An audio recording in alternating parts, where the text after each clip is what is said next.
welcome in. Happy Saturday. Big up, everybody. How are we doing? Welcome into episode... I didn't even put it in the title today. What's wrong with me? You know what? Since we got knocked out the cup, I've been moving a little bit differently. I don't know why. Let's see if we can get to the bottom of it. But there it is. Big up, everybody tapping in, whether you're live or on playback. Jeez. Welcome into vibes from the day after. But we move. I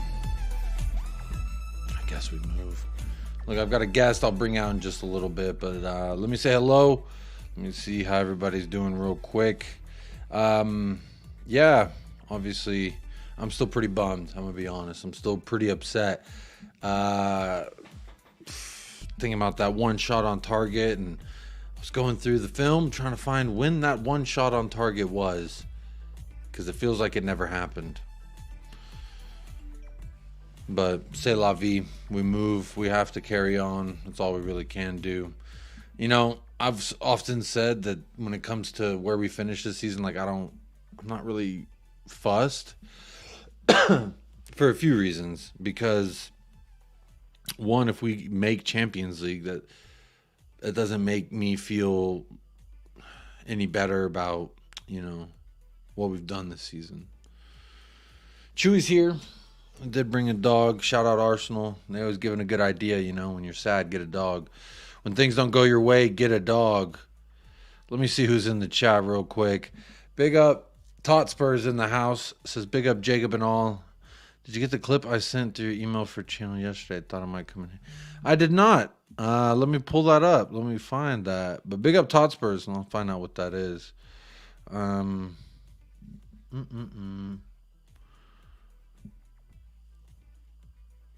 I'll pull that up in a minute. Big up Scott M in the house. Says big up Jacob. Hope you have a great show. Big up Colin with Talking Ball. Big up Chris Peters. Every single time, big up Chris Peters. Daniel's in the house. Big up Daniel. Says big up One Love. Big up Daniel. Drula.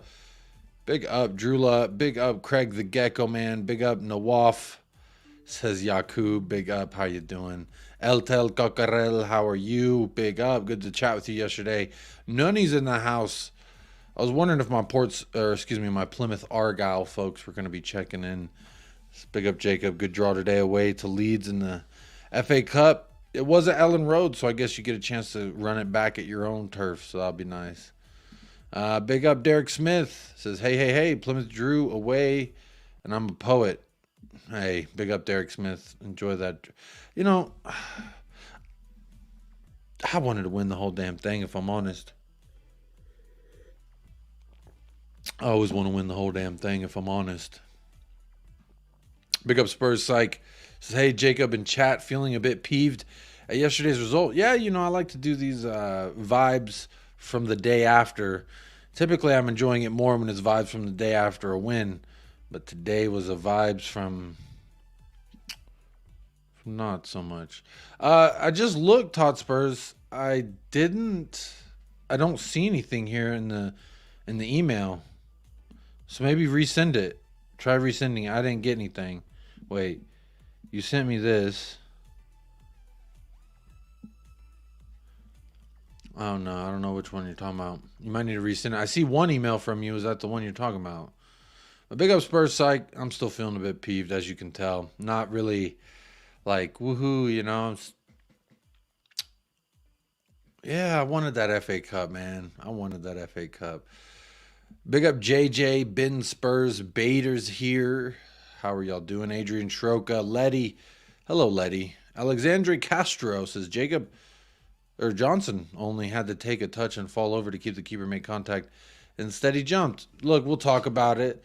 I do have a wonderful guest in the back, and we'll talk to in just a second. So let me go ahead, make sure they're all good. Just hit that private chat real quick. Jacob can now cheer on Argyle to win it. Hey, come on, Argyle. Come on now. Yeah, I did get clipped up again, you know. Such is the nature of the beast, I suppose. Big up Donna Colin. Big up Ryan Gloria. How you doing? Anglo-Saxon. Tuesday night. Let's go. What are you talking about Tuesday night? This is Saturday night. What are you talking about Tuesday? Y'all, I'm bummed, man. I'm super bummed. Super bummed. So bad. So bad yesterday. You know, I was watching that whole game just kind of waiting for the moment in which we did anything. A lot of different conversations happening on Twitter, YouTube. I ain't listening to a lot of YouTube, honestly.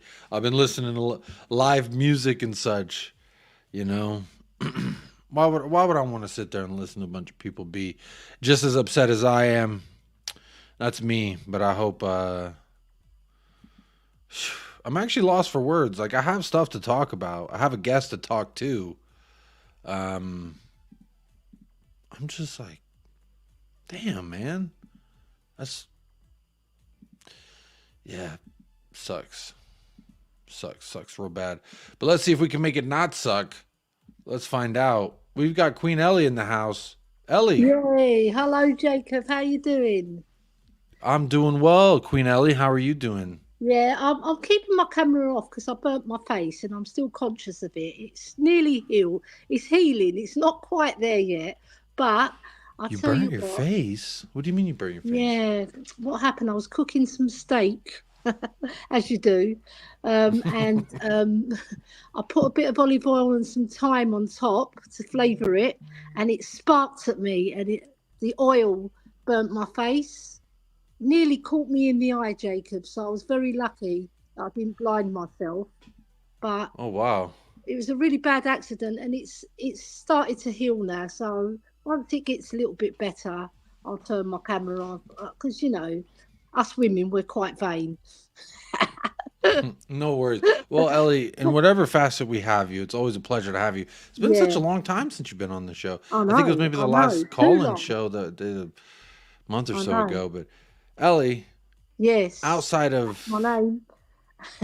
outside of being unlucky with the burning of said face, Yes. where are you at today with Well, yesterday? if you haven't noticed my avatar yet, I'm actually Queen Ellie Bentoncourt because I'm ditching Hoybier. He's giving me too much grief. Oh no. I'm getting it in the ear. I'm going into the pub. I'm getting it. I'm going down the street. They say, "You're Queen Ellie Hoybier. What are you talking about?" You know. So I had to ditch him because he's giving me too much grief. Although I did say on Kate's stream yesterday that, he did make a couple of good passes, but he made some horrendous mistakes. And he's just a spent force now, and it is time for him to leave. He just can't move the ball quick enough. He's tried, Yeah. God bless him, but he You know, just in that can't. first half, I said yesterday, Ellie, in that first half, he was our most creative player. He was the only Yeah, guy willing to make those passes to really break those lines. And yeah. honestly, not good enough. Not Listen, good at enough. the end of the day, the whole team, apart from the defence were absolutely stunning, especially VDV. He was absolutely brilliant. Romero had a very good game as well. And Porro, what a general. When he made that block and he growled at the camera again because that's his signature tune, isn't it? Oh, Porro. He has to do his gnash of teeth showing. But you know what? Oh yeah, I remember that. Till the 88th minute, we kept them out, right? So it's not all doom and gloom. All right, we didn't go on the front foot and we didn't make those clinical passes that to open them up when we could have, but we checked back. We did a Ryan Sessegnon, didn't we? Maybe because he's come back, maybe they picked up some bad vibes, Jacob. Yeah, You something know? stinky was going on. I know that much. Yeah, it's a shame. It leaves a bitter taste in your mouth because we know Man City are way ahead of us in terms of their project, and they've gone on to dominate English football for the last 7, 8 years. But I think Andrew's got the right formula. He just needs a little tweak here and a little twerk there, and I think we'll be okay. You know. because the foundations are being laid, and there's lots of things that I see as a midfielder, especially. I can see Bentancur, Madders, and either Pape Sarr or Basuma in that number 6 role, and I think we'll be fine. We just need, I think we need one more clinical striker, somebody who can put the ball away, because we got Sonny. Richie's never going to be clinical. Sorry, all the Richie fans out there. He's a hard-working player, but he's never going to be a clinical striker. Werner hasn't proved himself in the Premiership as a clinical striker, although he did some fantastic runs yesterday, but we just didn't find him. Did Richie even have a shot? No, he didn't, but he tried. I'm looking at the numbers now. Here, we had one shot on target. It was BJ's one, wasn't it? He didn't have one shot on or off target. Yeah. We just huffed and puff up front, and we never had no clinical edge. There was in the first half, I must admit, we did create a few chances, a few openings, and we got on the front foot, especially Udogie. He was marvellous in that first half, pushing us forward and pressing. I do want to talk specifics some more with you, Ellie, but on a more broader sense. Yes. Someone said just Chewy. Someone made a Chewy account, says, "Cheer up, Dad, it's all okay." Chewy, what are you doing? He's always sleeping back there. He just wants to go down to Man City and bite their legs off. On a more broader sense, like, you can't control who you draw, right? And I understand that, but to go out of the Carabao Cup first round, to go out of the FA Cup second round for us, I know it's fourth round, but our second FA Cup match. That stinks, man. It really stinks. And you know what? I'm so fed up of not winning a trophy that I've sort of gone into meltdown. I'm really, when you're a Spurs fan, right? You're hopeful. You really are hopeful. Every year it's going to be our year, and all the fans were getting behind Ange. We know what he's trying to do. We can see the progress. He's got what they call it, square pegs in round holes. Pegs and round holes. Yeah, he's got a few of those in the team that don't quite fit, that he's got to get rid of, and he knows it himself. We don't have to tell him. He's identified the players already, but he has to go with them because we've got injuries, So at the end of the day, I just feel it's like a black cloud over you, and you try and get out of the black cloud by doing nice things with your family, and you might play with your dog and your little kid, and you'll have a nice meal with your wife. I have not been listening to anything anywhere. I've been just listening to music, innit? Chilling out, zoning. Yeah, there's this really great guy who does some like really cool live performances and stuff. His name's Mark Ribier. Do you know what I did last night, Jacob? Just to let you know, I put rain music on because it was like, when you're tearful and you can hear the rain coming down.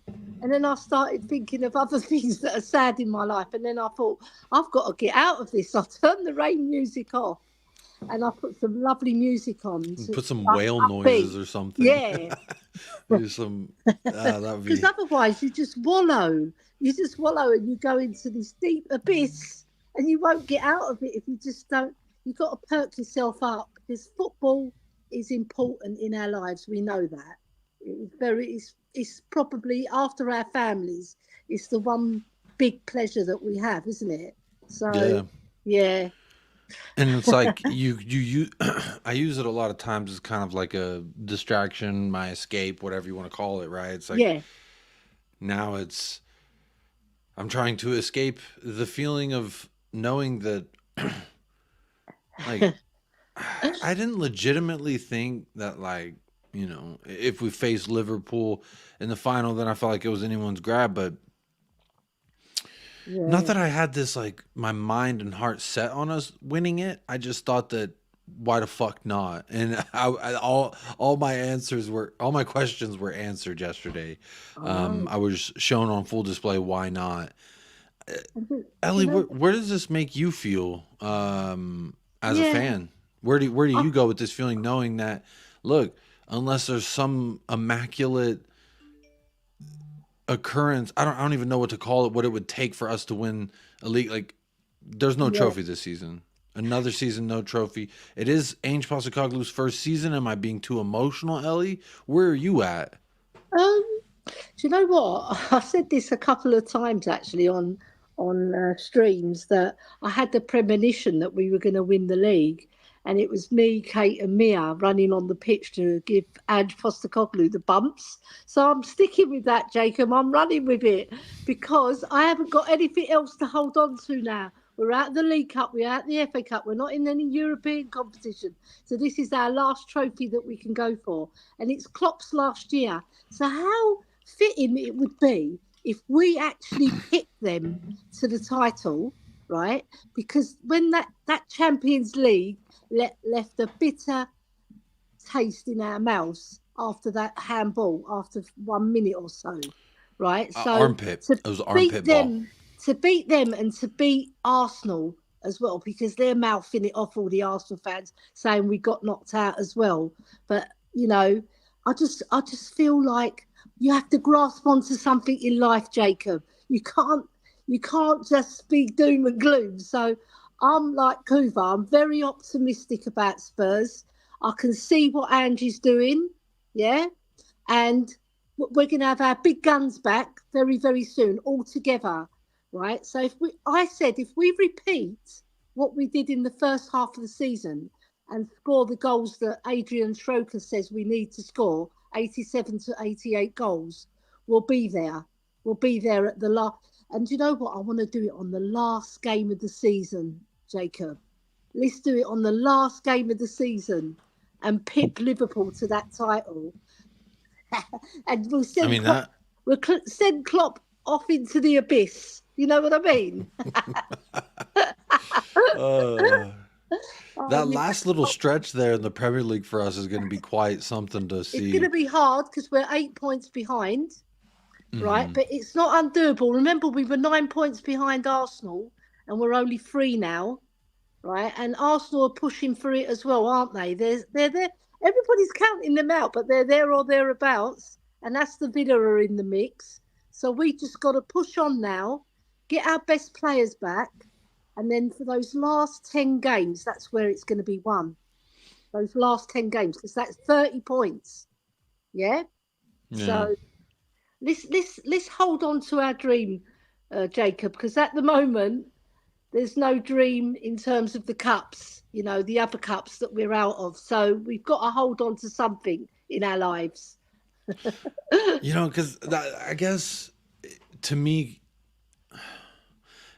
when we went out the Carabao Cup, I was like, okay, well, we still got the FA Cup. And Yeah, if I had to pick which one I wanted to win out of the Carabao or FA Cup, I would definitely choose FA Cup every time. yeah, true. So now it's just so soon, and I remember when we got the draw, I think I sat up here and said, if we don't win this match for whatever it's worth, like going out to the treble winners, going out to the best team in Europe, like these are all things, you know, we can hold our head up. I guess like we didn't get our ass whooped, but I don't know. I don't take much pride in taking a fat L like that. So it's I like know. we got beat up, but we didn't get beat up enough to go to the hospital. Like I Yeah, don't know how to feel about that. yeah. So I don't know. I know that I understand. like it's not the end of the world, and and No. and I started getting comments and seeing things on Twitter like, oh, Ange Postecoglou is the next successor for Liverpool. He's gonna be he's on Liverpool's short list. For me, I think real quick that Liverpool already have their replacement lined up. That's my Yeah. assumption. Ellie, would you think that Liverpool already have their replacement, or do you think there's a chance that Ange Postecoglou could quit his project prematurely to go on over to a bigger club, the club that he's followed since he was a child? No, I don't because first of all, he made that lovely statement. It was like a Bill Nicholson-esque statement about the club and what he wants and how he feels the project's going to go in the future and what his ambitions are, that he doesn't just want to win one cup. He wants us to make sustainable success and go for the big ones as well as the FA Cup and the League Cups, you know, and make us a credible club again. Because we've been in the doldrums for 24 years. This is 24 seasons with one trophy. So we're not exactly setting the football world alight, are we? So, you know, if he can put us back on the stratosphere of success, I'll be the first one down Tottenham High Road, Jacob. I'm telling you, I'll be with my Steve Perriman hat. I'll be with my. You know what? I know I've got a ritual when we win a trophy, and it was 2008 was our last one. I'll go and I'll climb a tree.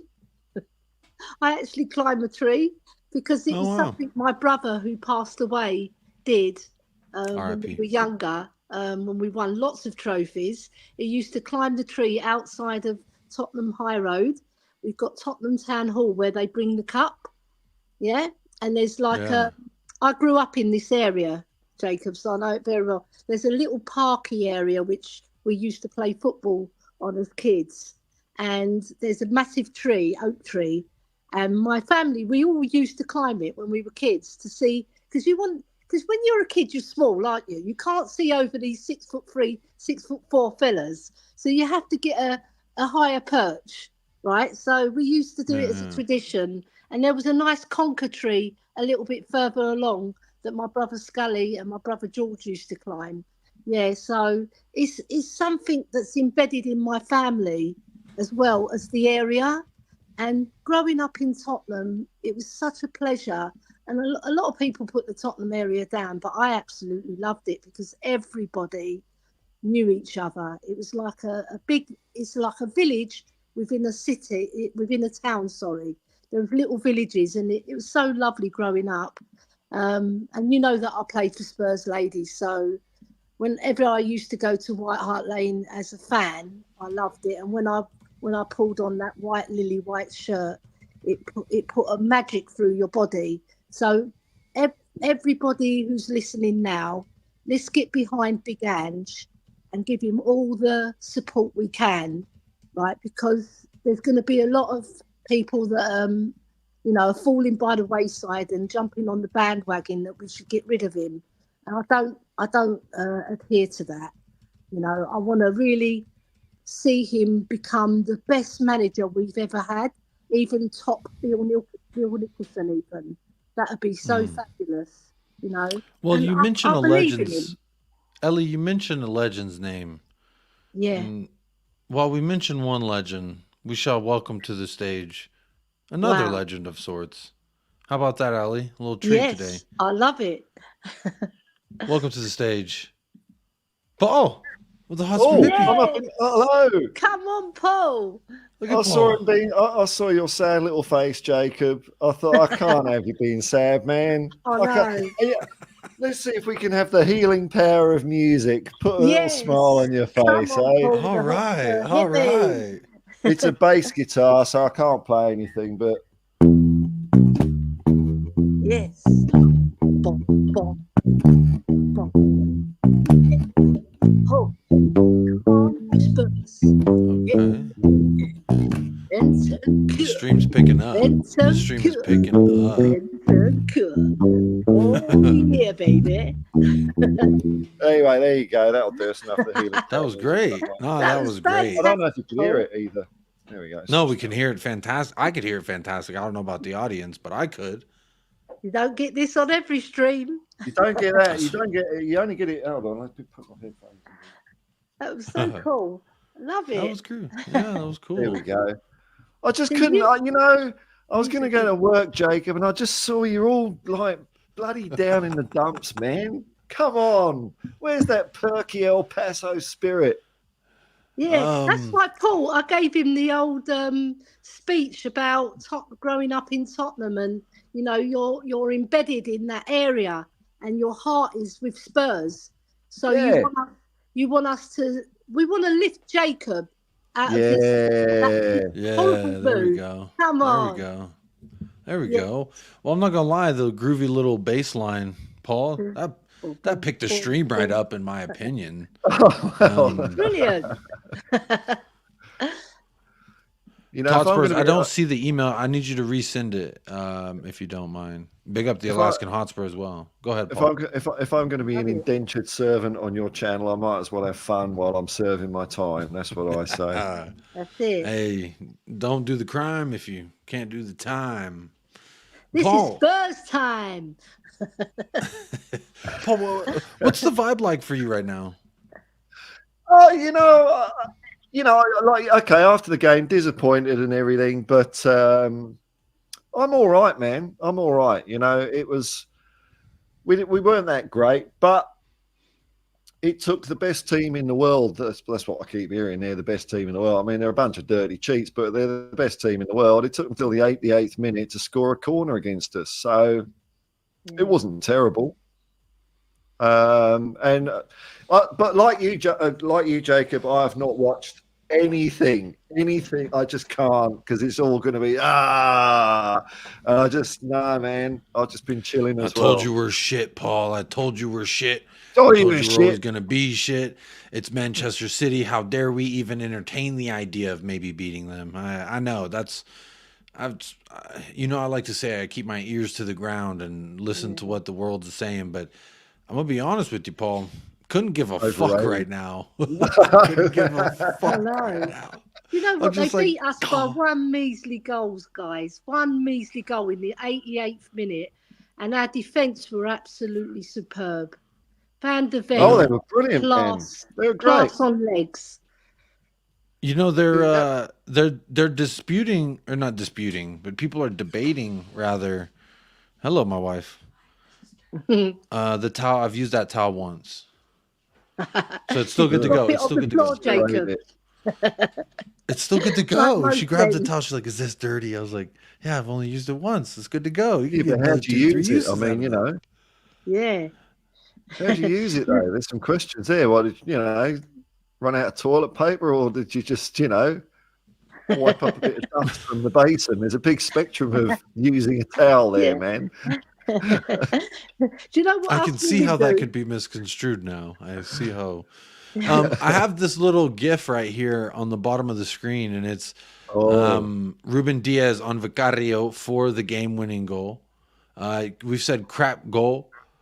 To me, I've said, and I still maintain, even watching this, bro, be stronger. This was happening all game. This wasn't the first fucking corner that Ruben Diaz was backing up into him like he's trying to board a rebound. At the end of the day, you got to be stronger. You got to be more clever. Me as a keeper, ain't no one going to bully me in my box. And I'm not saying that this is him allowing himself to be bullied, but to blame this every corner, go back and watch the match. Every corner, this was happening. Every single Manchester City corner, there was Ruben Diaz in his face, bumping him, hip checking him. Bro, at that point, you got to either swim move. Some people got to teach him the defensive line tactics. As defensive line work helped my goalkeeping when I played. So there's moves inside the box. And this, what I'm doing is I'm sweeping and I'm getting in between him and the post. You put a little swim move up under. Yeah. Diaz, did you say? You got to be Diaz. Ruben Diaz, yeah. Because I could have sworn I saw some Spurs YouTube channel during the week saying that Haaland was going to play. I can't remember who it was, but they put their whole reputation on the line, saying that Haaland was playing. Man, who did that, Paul? Who said that, Paul? It couldn't have been me. It wasn't me. I never said that. Big fucking black letters over the thumbnail. Haaland will play. You know what? This week has been filled with L's for me, Paul. I'm not gonna lie. You know what though, guys? They showed the Liverpool goal. Man City scored against Liverpool in a similar fashion. Well, it was nearly identical, but the goal was chalked off. So they said there was no consistency, right? But the thing is, there never is. you know what? When there's human eyes involved, there's never going to be inconsistency. It's never going to be consistent. Yeah. And like, at the end of it, you can't say it was an unjust. Well, I can't say it was a foul myself. I can't say it was an unjustifiable result. You know, there's more to individual little incidents in a game. There's the overall, you know, feeling of it. And I think 1-0 was fair enough, no matter how that happened, you know. The VAR people, they were trying to help us because that Oscar Bob offside, that was like a toenail. We got lucky there. Oh, we got lucky. Balls off. Miles, about half a boot is what it looked like to me. And thank you so much. Hey, half a boot is enough to deem it illegal. So about an inch of the boot, wasn't it? No, it was about half his boot. He had a full half boot. Well, from the angle they showed it from one side, it looked like half a boot, but the other one is quite deceptive. The way they draw the lines and the angles that they show it at, it looks crazy, isn't it? It's crazy how different it looks from each side of the pitch. You'd think it'd be the same, but it really isn't. For some stupid reason, fucking technology. The funniest part of the match, though, was the lady putting the watch on the referee. I was laughing. The lady, his headset went out, and so he needed to. I think it was either the headset or the watch thing that, you know, the goal line technology, whatever it was. It took an eternity, and there was 5 minutes added on at the end of the first half. I was fuming during that. That's what the game's come to. It wasn't. We weren't stopping play because, you know, someone's got a head injury or there's disruption in the crowd. It's because some fucker needs to go to Radio Shack and buy a new, you know, 1/4-inch jack or something like that. It's ridiculous. Ridiculous. Just rip it all off and carry on with the game. And they gave him a new top in the end, didn't they? They gave him a bright orange top. It was like comical. Oh, my God. You know, there's a poll in the chat. Make sure you get your opinions heard in the poll in the chat. The question for today is... It's a depressing poll, isn't it? I can just tell it's a depressing poll, isn't it? It's going to be Leonard Cohen. Fucking... This is what what are the vibes like for you today? And right now, 34% says, I'm moving on. We have to. 29% says, gutted about yesterday still. 18% says laughing at Spurs per usual. Always want to give an answer for the rivals and or the Scott M's out there. So big up Scott M. And 18% says immaculate, but still like damn, which is honestly my answer for today. I feel immaculate because I'm, you know, in life I am blessed, and it's great position to be in, I suppose, when the worst aspect of my life right now is us falling out of the FA Cup. It's kind of still a sad poll, though, right? Paul, it's a little sad of a poll. Yeah, it's you know, it's part of the healing process, isn't it? I don't know if you're a fan of Dr. Phil, but I'm sure he'd take a similar approach. Okay. Why don't you tell everybody? Why don't you go ahead and tell everybody what the problem is? Okay. Let's relive that trauma. Let's just bring it to the surface again. You buried it too long. Fucking Dr. I want to Phil. see tears. You know, he made that Catch Me Outside girl. Like, because of him, she became a multimillionaire. So, yay. Yeah. Yay.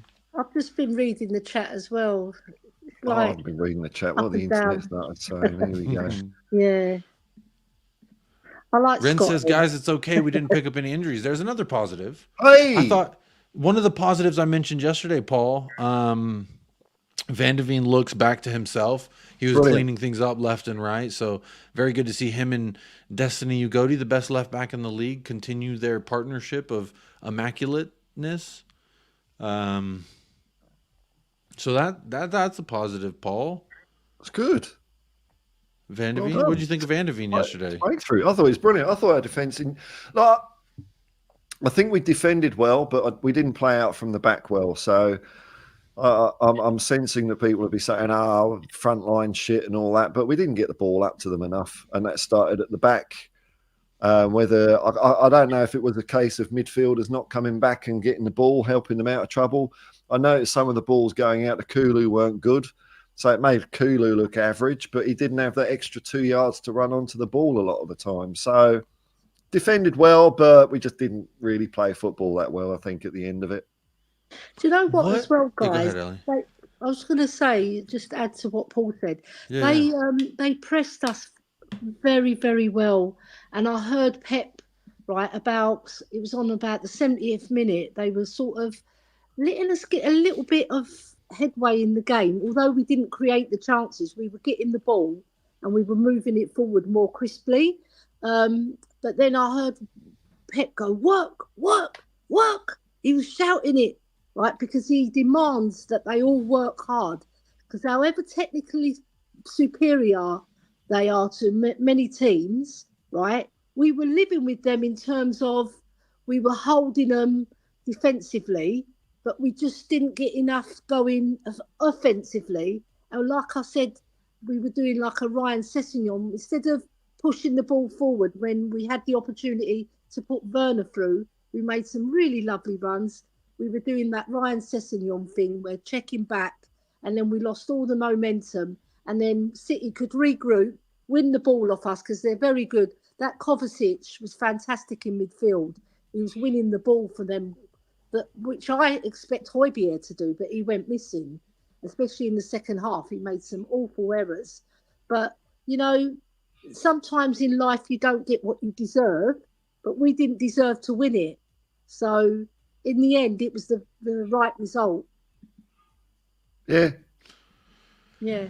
When you put up one shot in 90 minutes, you can hardly argue that you deserve to win that, in my opinion. So at the end of the day, regardless of whatever I was showing this little gif of this moment here, but regardless of that, like, it is still that moment wasn't preventing us from shooting and having shot.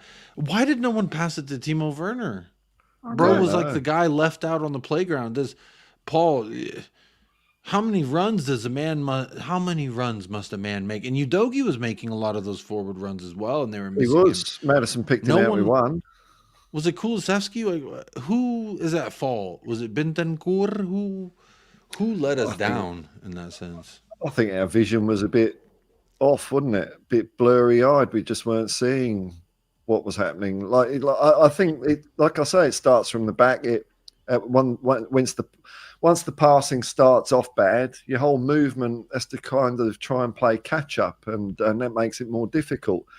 So when the midfielders have got less time on the ball, because like Ellie says, Man City were pressing us. I noticed that they were squashing us into our own half quite a bit as well. Yeah.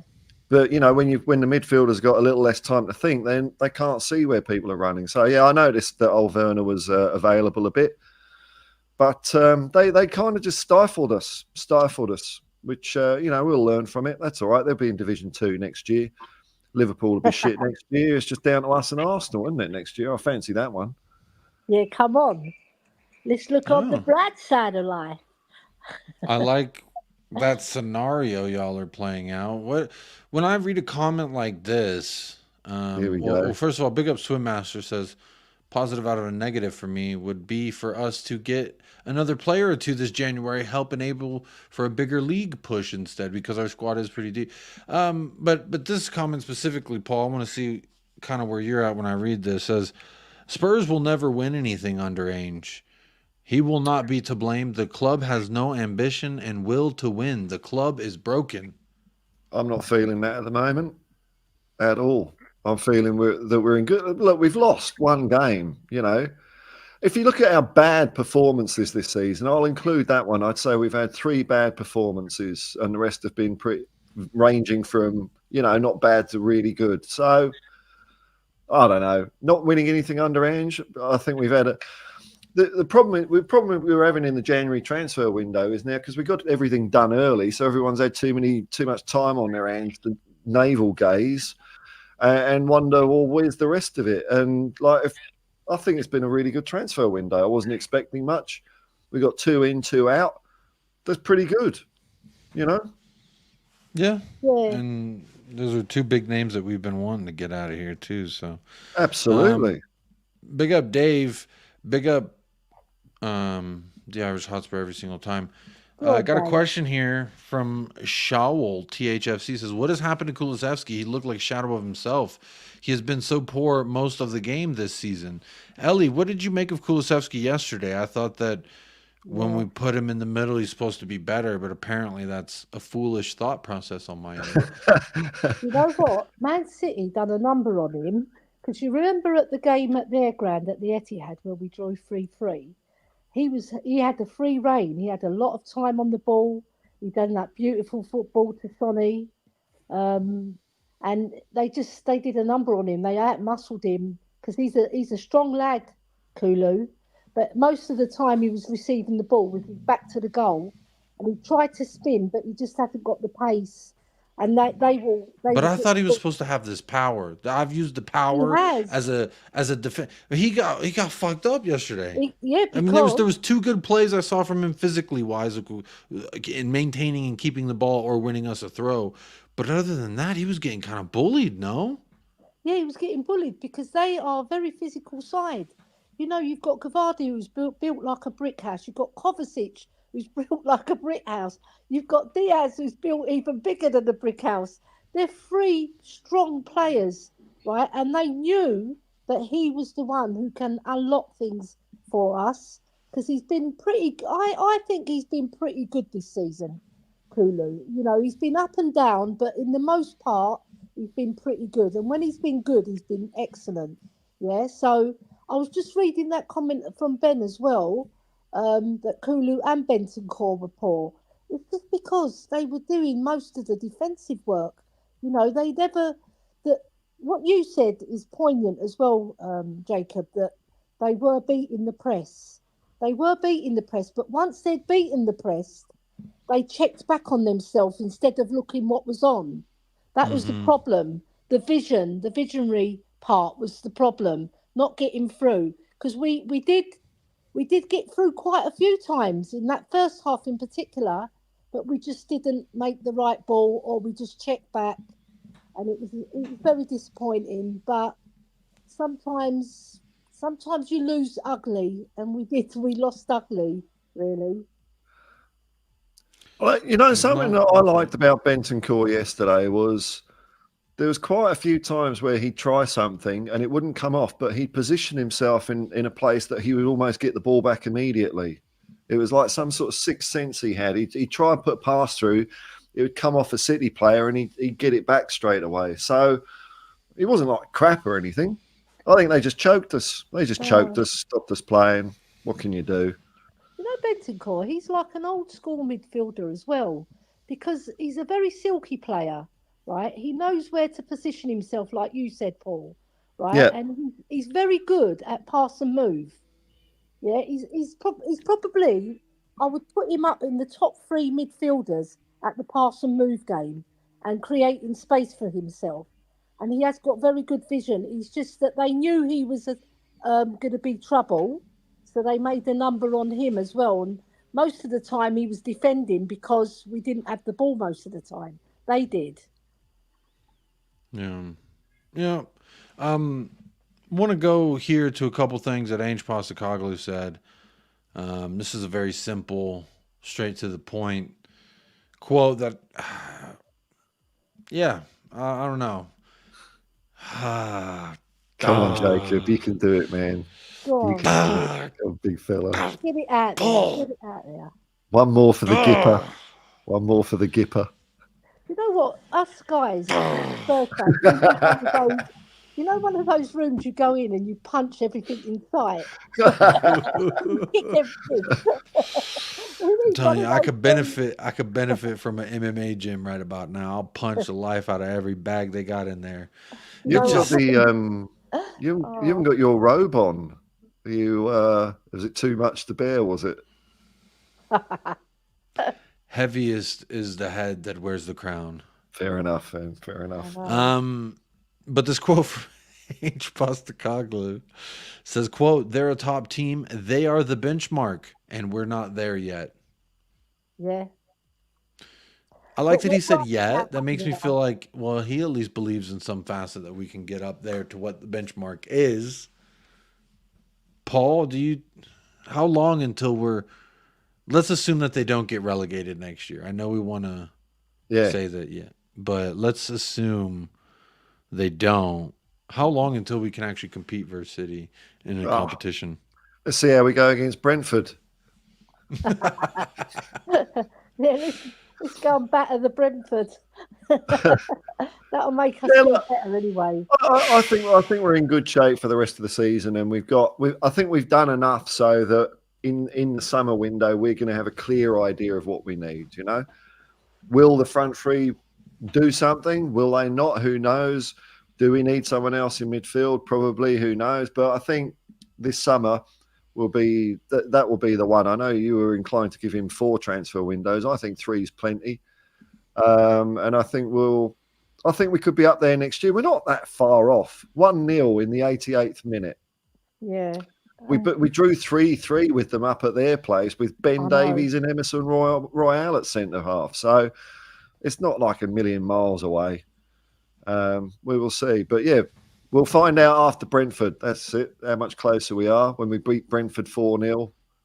Yeah, and you know what, guys? The difference is they had 2 star players to bring on. When you look at our bench, we didn't have anybody really who could affect the game as much as those 2. Because De Bruyne, he's world class. And then they bring on Doku, who's like setting the Premiership alight. I know a lot of people say that he's bang average, but I can't see that. I think he's a very tricky character and he's got skills. But De Bruyne was the one who changed the game. Well, you could see that in the difference in their corners. Alvarez was taking them in the first half, and they were largely like ineffectual shit corners for the most part. And then De Bruyne comes on, and straight away he's putting it on the spot he needs to get it on, and that's how they scored. So they got 12 corners to our 2, and like Porro, the 2 corners that he took were quite woeful as well, and he's normally on the money. Yeah. So if we got a few more corners, he might have put one on the money, and then Romero or Ricky might have scored for us. But it wasn't to be, guys. It wasn't to be. Yeah, I know it wasn't to be, but I wanted it to be. I know. needed it. I wanted that FA Cup. I was going to put milk in it and drink from it. But look, I finally found the clip that Totspurs wants me to share, and it's 11 seconds of his Sam. So let's see what this is about. Okay. Today, I woke up feeling like a Spurs fan. Oh, when the Spurs go marching in. Oh, when the Spurs go marching in. Today, I woke up. I like that. That's good. That does make me feel a little bit better. Thank you for that. But I'm sure that we'll find out tomorrow when I have that show with them, just how I'm sure he's going to be turning around and saying, how dare I, and this is why I don't ever support you. I just call him the Mickey taker because he takes the piss out of everybody, doesn't he? Yeah, he's a likable really does. Mickey taker. I'll give him that. Yeah, I love him. Just clip that part. Yeah, I am going to clip that part. I'm going to keep it. He makes me laugh. He's hilarious, but I'm not looking forward to him, taking the piss out of us. But look, we move. Let's see here. Big up Chewy. My dog is in here saying, guys, we are 6 months into a project, an exciting project. The future is bright. It did. You say that he needs some milk. Oh, do we need some milk? He needs some milk. There we are. I love that. Big up Drula. I love that donkey clip. I have another quote here from Ange Postecoglou, and it's just a quote on tonight's match. Let's see. I'll do this. Make it. Boom. Says, quote, well, you can't even fucking see that. Hang on. Power of technology. Yeah, look at that. The quality's not quite on the level of the Hotspur hippie yet, but we're trying. We're working on it. Damn. It says, quote, I felt the second half was okay. The first half was too passive. They got into their rhythm, and it was very hard to arrest at mid-game. Although we started in the second half well. We defended well, and it's not like Vic had a million saves to make. I'd say they've got 8 or 9 years on us, and I hope people have a little bit of perspective. Let me highlight that. That doesn't mean you don't tackle it and there's no excuses, but we're well down the line in being the team they want. But they're well down the line in being the team that they want to be, while we have just started on that journey. Yeah. Paul, when this highlighted line, I'd say they've got 8 or 9 years on us, and I hope that gives people a little bit of perspective. Do you want to elaborate on that at all? Well, I think what he's saying there is that they've got 8 or 9 years on us, and we should have a little bit of perspective. Well, it's only like 6 or 7 months, isn't it? 7, 8 months for us. I don't think he's saying there, though, we're not going to win fucking anything for 8 or 9 years. He's just saying, well, that's how long it takes to be, that's how long it's taken them to be that good. Doesn't say anything about us. But, to expect to beat everyone immediately is maybe, dreaming a little bit. But I like dreaming, so fuck it. We're going to win the league. Ellie, what about you? Fuck him. I see into that. I see more into that. I think he's basically saying that they've been good from the first year, but they've got progressively better, and they've got 8 more years experience of winning things than us, because they've been adding, and now they're even more the finished article than when they first started. Because remember, last year they did the treble last season, right? Yeah. So they've been adding. They did like 1 trophy, 2 trophies, 1 trophy, 2, now 3 trophies. Now this season they can only win 3, right? They're only in 3 competitions. So I think Ange Postecoglou is trying to keep the lid on it a bit, but he's also optimistic that we can get there, because otherwise he wouldn't say those things. Yeah. He knows that we can get there with the right support and the club supporting him, helping him get there, and slowly, if you win 1 trophy this year, if we win another one next year, then we win 2. I can see what Andy's trying to get at. We're behind them, but we can catch them up. I like that, Ellie. I like that. We're yeah, that's right. It's going to take us 8 years to win the treble, but we will win other stuff before we get there. Maybe. Yeah. I like it. I like that. I like the. I didn't do that. Apple's gone rogue. Apple's gone rogue, man. Bro, I was just standing there. What are the damn? Why are they giving me those balloons? It's the Patriot Act, man. It's the Patriot Act. They're on here. They're listening to me. Apparently, everyone listens to me, Paul. If you didn't know, apparently everyone. What I say on here dictates what Tottenham does. You didn't know that? Yeah, no. That's why. Did no one tell you that? That's why I watch you, because I want to know the future. What's going to happen at Tottenham Hotspur? You're the man.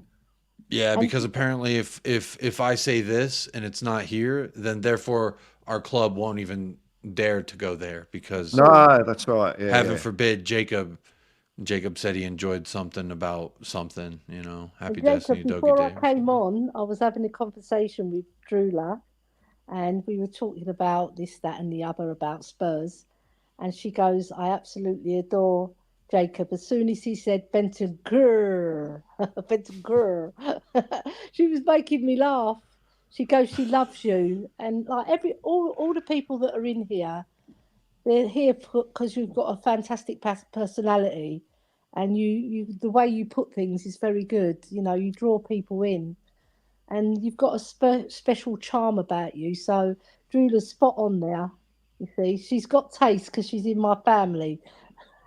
Hey, Can't argue with good taste. Just want to clarify, you're actually all right looking as well, because usually people say you've got a nice personality when you look like a bag of spanners. So just, you know. One other factor there. Well, very nice. I'll take every compliment I can get. Jacob, yeah, he's got a nice personality. Very, very bubbly.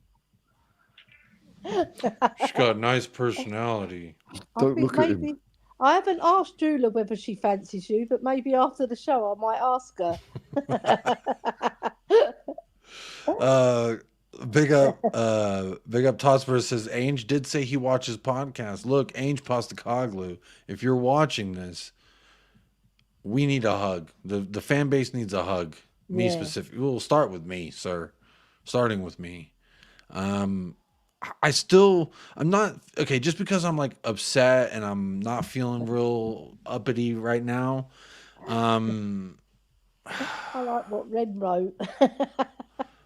With great power comes great responsibility. That's so funny.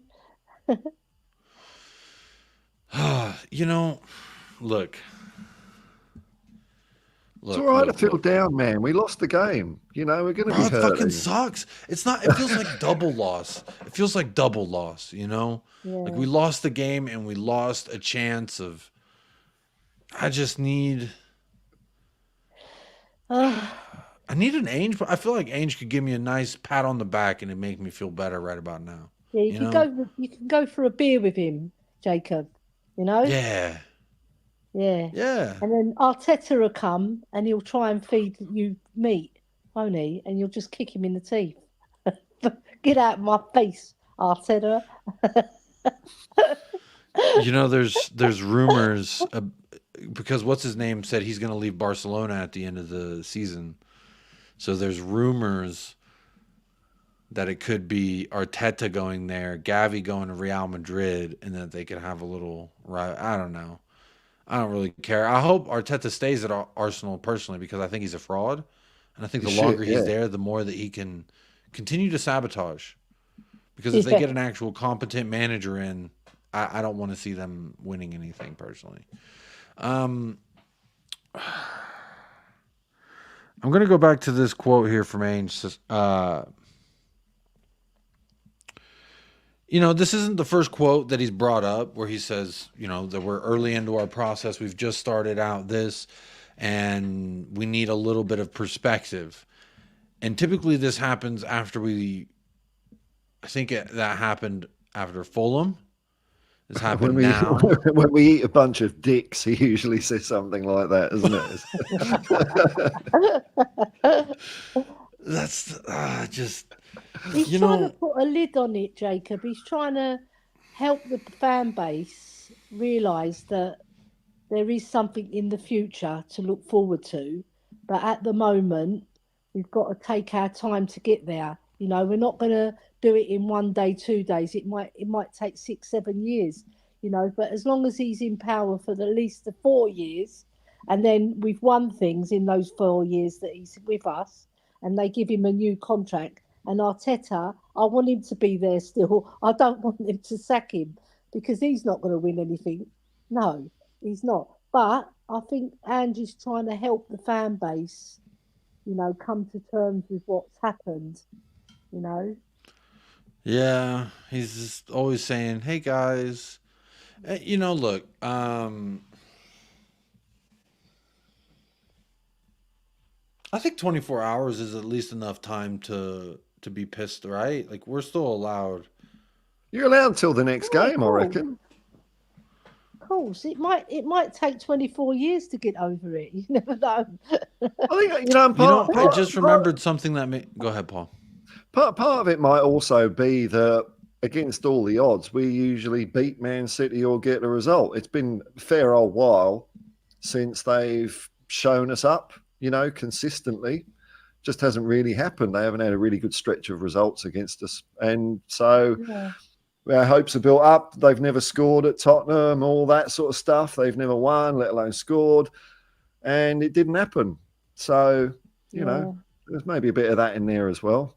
I want to come and see that person with the voodoo doll didn't do his job properly. Yeah.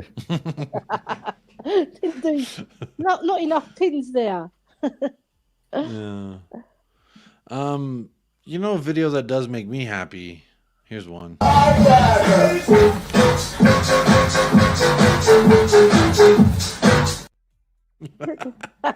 Paul, I saw your face. You looked really confused during that. I don't understand.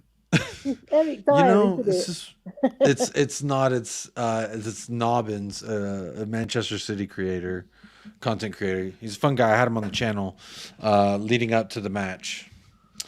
But you know that's a clip of him dancing, and it's that at least makes me feel a little bit better. You know, Yeah. like I see the chats going on about some people they want to see come in: Jimenez, Bakayoko, Hincapi, center mid, right winger, Ellie. What is the first position that needs addressing? I personally think a striker, a top striker, clinical one, like a Harry Kane-ish striker. You know, I think So you're saying we have a Evan Harry Kane-sized Ferguson- hole in our lineup? Is that what you're saying? Yeah, because like Sonny can't do it all on his own. Plus, he's playing on the wing now, and he's passing it into Richie. So we've got to have a little bit of a shake-up, because Richie's never been clinical. That is a fact. All right, he's been okay, but he's never been a clinical striker. You know, you have to give him, say, 8 or 9 chances to score 1 goal if you're lucky. Whereas Harry Kane, you put 6 or 7 of them away, and so will Sonny.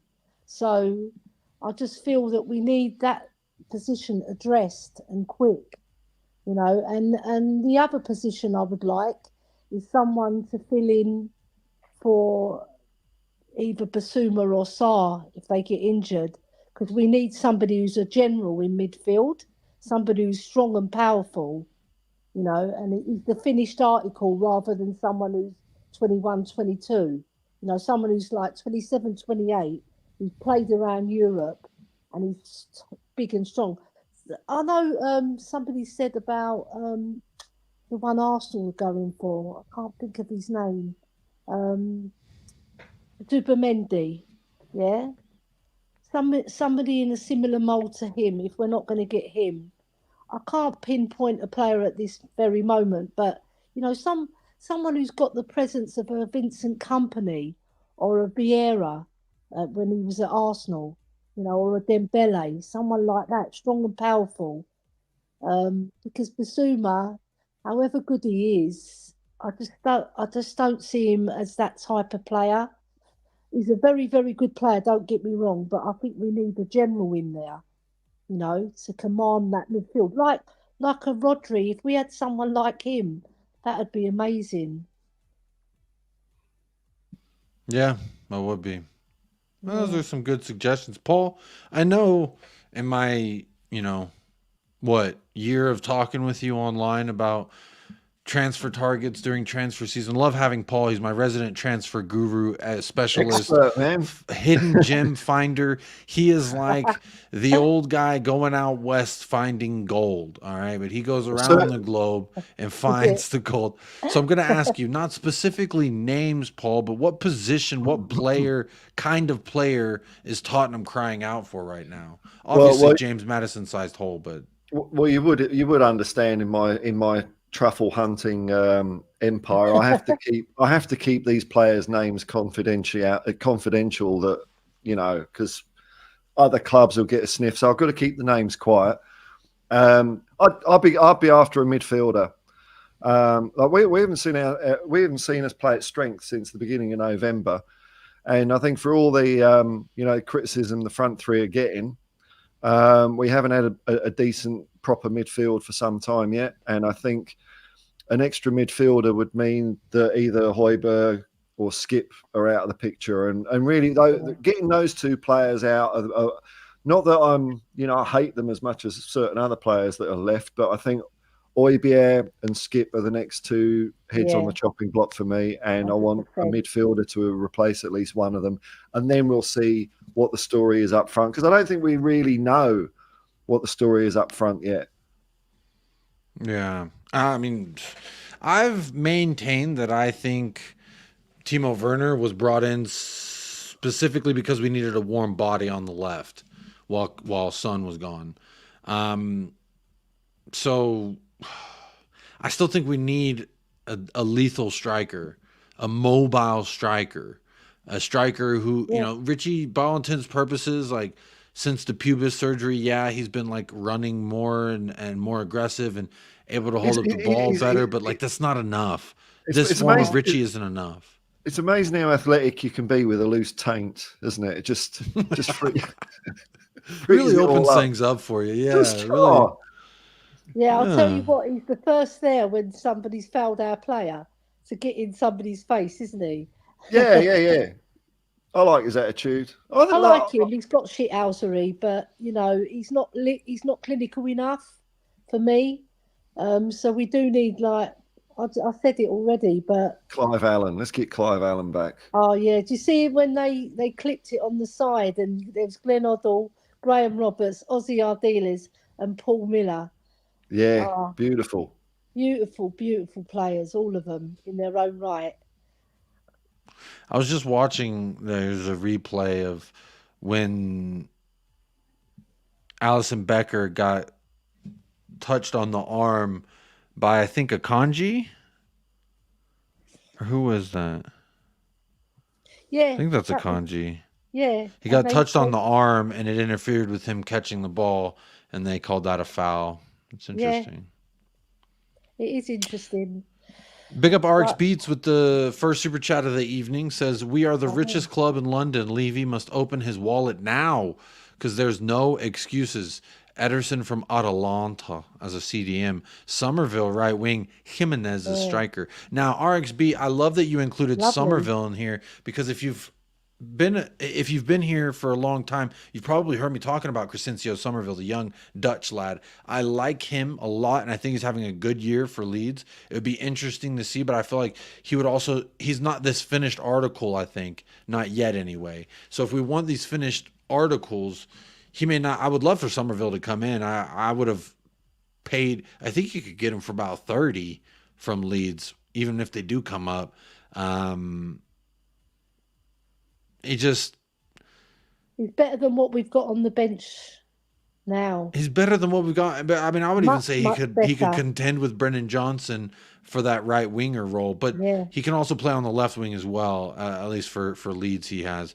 But look, I think Ainge likes those kinds of players. Now, I don't know a whole lot of Ederson from Atalanta. I haven't watched Atalanta this season. Santiago Jimenez from Feyenoord. Can also say that I've watched a lot of Feyenoord. Because honestly, fuck Arnie Slot. But you like that one? You like that one, Paul? I had to throw that in there.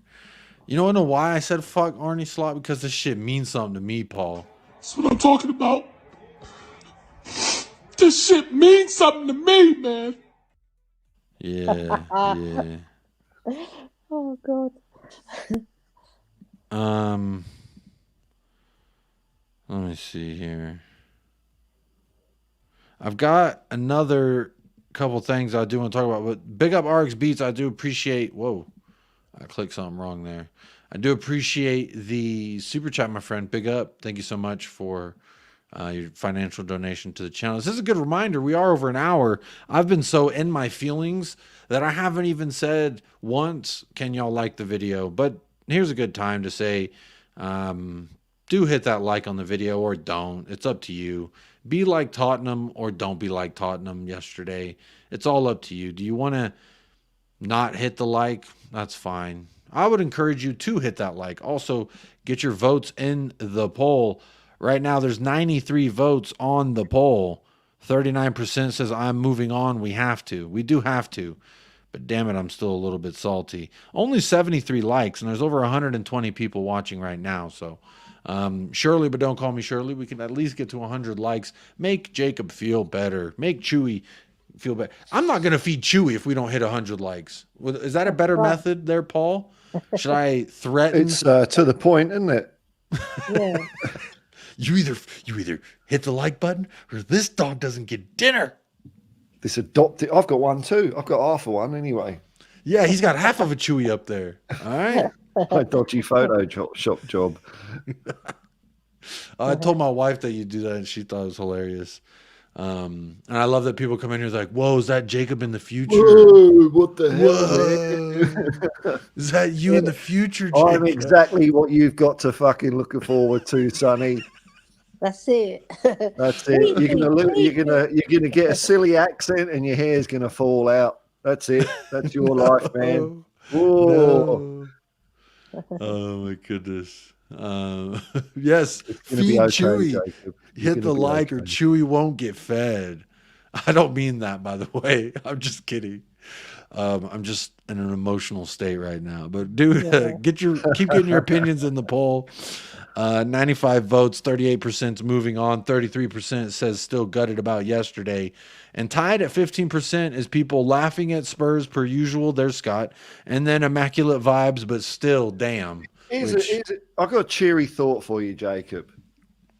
Now, if we beat Brentford and is it Everton after that, or is it Brighton? One of the two.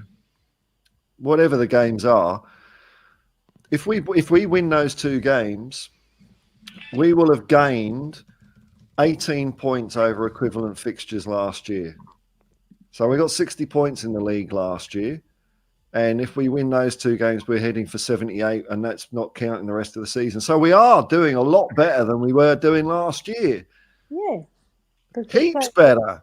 Football. Yeah. Yeah.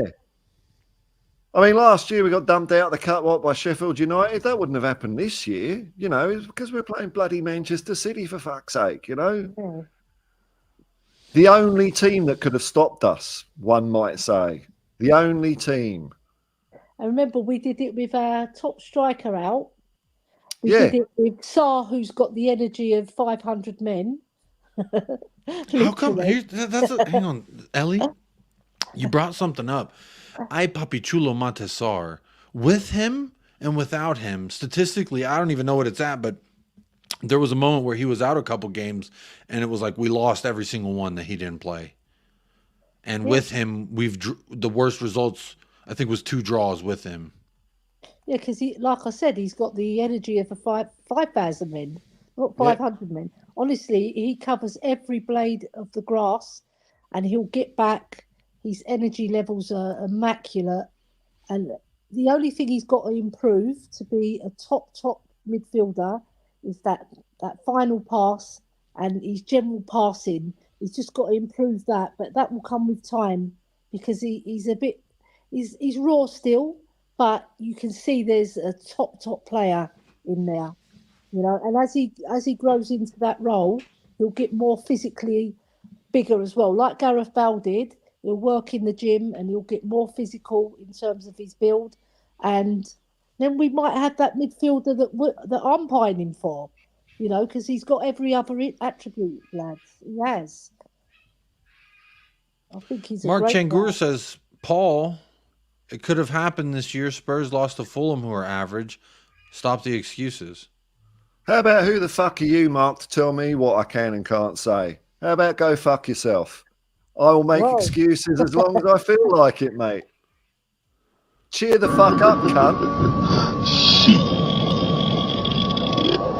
Got your ass. You got it. Cheer the fuck Mark. up, What's your about? Oh, that's hilarious, man. Sometimes I feel like saying these things, right? But because I'm a lady, I hold back a bit. But Ellie, man. But I love that, Paul. I love it. Yeah, well, stop making excuses. Who gives a fuck if I make excuses or not? Who gives a shit?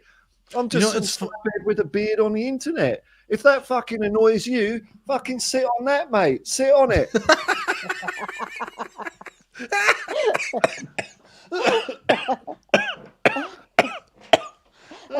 What the fuck? Why do people put themselves through such turmoil of watching someone that clearly annoys the fuck out of you? Just fuck off.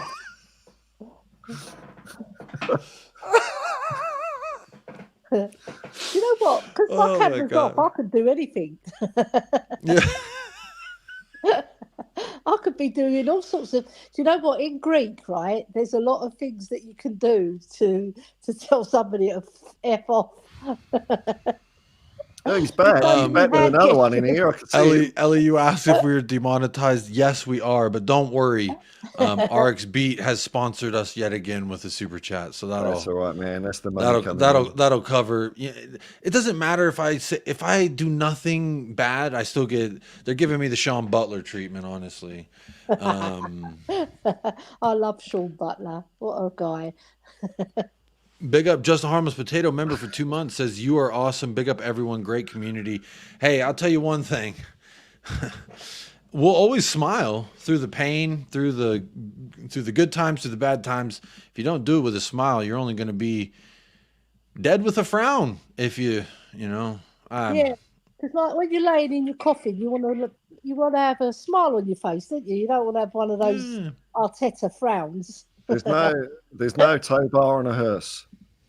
That's right. Big up Lauren, commiserations. Honestly, what if I was a Liverpool fan, I'd be a fucking emotional wreck right now. Oh God! Out of nowhere, Klopp just like. But you know what's about this Klopp thing? I'm going to claim that I picked this. Not I predicted he was going to go, but last season I was saying Klopp looks knackered. He looks done. Yeah. And I thought this year he'd perked up a bit, but obviously he's just giving one more, throw of the dice before he goes. But I thought he looked so knackered last year compared to previous years that I thought he was on borrowed time. And there you go, he's gone. Yeah, they didn't win a trophy last year either. So that might have had a lot to do with it. He goes to bed with his trophies, I hear. He sleeps with them. As much as I like to take the piss out of him as a post-match manager, as a, rival manager, a guy who has an armpit UCL trophy over us, really, like, my immediate reaction to the news was, this sucks for the league. I always want to, Paul, we've had this discussion many a times. I always say, I wish no one got injured, so we always have the best product available to us. And with Klopp leaving, that is taking away from the best product available as far as us as consumers go. So for me, there's another side of Jurgen Klopp that I've always admired. When you reach a certain echelon as a man and a human, which I've never even sniffed or been close to, but I've seen enough people in those upper echelons, and there's a certain way that they conduct themselves on and off camera. And sometimes you get a flippity and a floppity on camera and off camera. But he genuinely strikes me as one of those guys. When he does his humanitarian work, there's a great video that made the rounds today. I'd already seen it when it first came out around Christmas time. A young disabled Liverpool fan got to meet Jurgen, and Jurgen just spent the day with him. And it's like, this isn't the first video of that. Every holiday season, Jurgen and everyone would go and they would, give back to doing that. He gets paid fucking nothing for, but it pays those people in that moment so much more than I think anyone can realize. So for me, look, I think that Jurgen Klopp, that sucks for the Premier League, sucks for the product, sucks for Liverpool. If I was a Liverpool fan, I'd be absolutely gutted. I can only imagine, like, if we had Ainge that long and he won all those things that Klopp won, and then at year 9 was like, I'm tired, y'all, I gotta go, I'd be like, no, I'm gonna fly to London and I'm gonna make sure you never leave. So, yeah, man. I know that's got to suck for the Liverpool fan. So I sympathize. While it is, in the end, better news for us, because guess what? A world-class manager won't be coaching against us next year. So that's good for us. I love taking the piss out of him, and his antics and the falling over and the pulling of the hamstring. It's all fun stuff. But, like, as a human, as a manager, I got nothing but respect for the guy. That's just my personal take. It'd be fun if they got Steven Gerrard in to replace him. That would be. Oh, you wouldn't be so sad then, wouldn't you? Didn't he sign an extension in Saudi? He's like, everyone's leaving. I'm doubling down. I'm signing a fucking extension. I'll take their money, fuckers. I know there's more money in the pot. I'll have it. I'll have a fucking pay rise on this extension as well. Yeah, absolutely. Big up Joseph O'Hanlon. Big up. Member for 1 month. Says big up Jacob. Big up Joseph. Good to see you here. One thing for sure, though, guys, Liverpool, whoever takes Liverpool the next job, they won't be in a lull for very long because they're Liverpool and they know how to win. You know, they're one of those clubs who always will be winners. I don't know, man. I can't see them going that long without a trophy. And I think their longest stint without a trophy was 3 or 4 seasons. You know, because they've got football heritage, Liverpool, and they know how to pick their players. You know, so I'll tell you what, I think they will be all right without Klopp. They'll have a little lull, I'd imagine, and then they'll come back strong. I mean, historically, if you look at any big club when they have a guy who's been there for so long, and there is a natural lull. Now, for how long that lull will be, I think it depends on the mental fortitude of the players and who they bring in and what he brings to the table. But from our perspective, maybe we lucked up by getting Ainge in at this juncture, because if Ainge had been here 3-4 years, he'd probably say, well, this might be a good chance to leave. Or if we didn't even pick up Ainge at all, Liverpool could be saying, Paul, what do you think the likelihood that Ainge could go to Liverpool? I think it's small, but I'm still worried about it, to be honest, because he really? Used to, a little bit, like he used to support Liverpool as a kid. And how often, if they come knocking, how often does a chance come like that? The only thing is, it might be not this man. They might get someone else in, and then it might be in a 2 or 3 years' time that they come knocking for Ainge, by which time we should have had a bit of glory. So, but yeah, it does worry me a little bit. The thing is, Andrew's 58, 59, isn't he? That's right. He's not going to go on forever, so he might. 59 years young, Ellie. Yeah, 59 years young. What I'm saying is that he can't go. I suppose he could do a Roy Hodgson, couldn't he? He could do one like that. Yeah. Roy Hodgson, Liverpool fans says they're pretty. They think of Xabi Alonso. Perfect. For Bayer Leverkusen, he go win the Bundesliga, and then guess what? Goes and plays for, manages Liverpool. I think that'd be the best move for them. He's shown that he can at least manage and win something but that's always nice to see. Big up Phil P. The other thing that Klopp did, and I think it accelerated his path to success at Liverpool. It's like one of his first press conferences. He said, I want to win the league within 5 years. You know, he was right out front foot. This is what I want to do at Liverpool.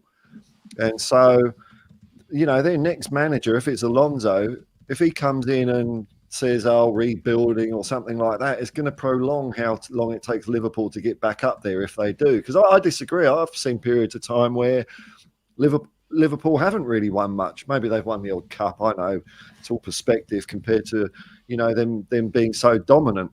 Their periods have been not so dominant, have been very long until Klopp came along. So I think there's scope there for Liverpool to slide back a bit. I know. Was it 20 years they hadn't won the league? And then they won. It's longer than that, wasn't it? 30. It was 30. I think it was 30 years. 30 years, yeah. It was around 1990 was their last one. That's really bad for Liverpool. Yeah. Yeah. To me, I want to see Ainge be successful here and stay here for as long as that success continues and as long as he sees fit. Because personally, I want to fucking believe in something. I want to believe in the fact that we're actually building and we're doing. And I think with every transfer window that goes through, it's either going to help solidify that belief or start tearing that belief down one by one. Ellie, for you with January window, has it strengthened your hopes and beliefs of what we could possibly be, or do you think that we're not being ambitious enough and we're not signing the Kylian Mbappes of the world, so surely we're not doing what we need to do? Where do you stand with that, Ellie? Yeah, I'm sort of on the fence with the January window because we've got Dragushin, which is really fabulous, you know, because he can play right back, he can play centre back, so that's a versatile player right there. So you've got two players in one, just like a Levy, buy one get one free, you know. And then we brought in Werner, which I found was a bit odd. I must admit, it's a bit of an odd one, bolt out of the blue. And then no one else apart from we've been linked with Musa, who's an 18-year-old lad. Very, very good, talented 18-year-old lad, I must add. But we haven't know got what? that one over the line yet. Since this is a complete side note and completely irrelevant.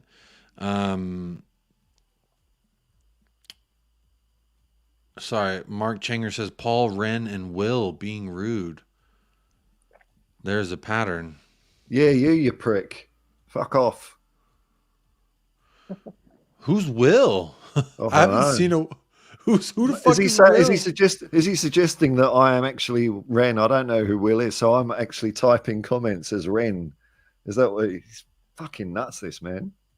I don't know who Will is, but apparently Paul Ren is. Maybe he's insinuating Australians, because the common denominator between you and Ren is Australia. Oh, okay. Who's Will? Who's Will? But who the fuck is Will? I don't know. I don't know. Aussie Will. We'll find out. You know about the transfer window?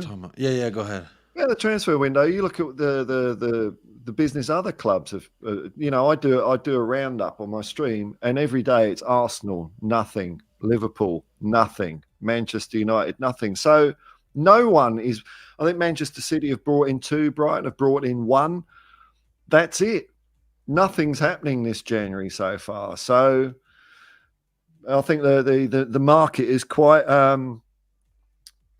frozen at the moment. There's not a lot of mobility, so I think we've done all right.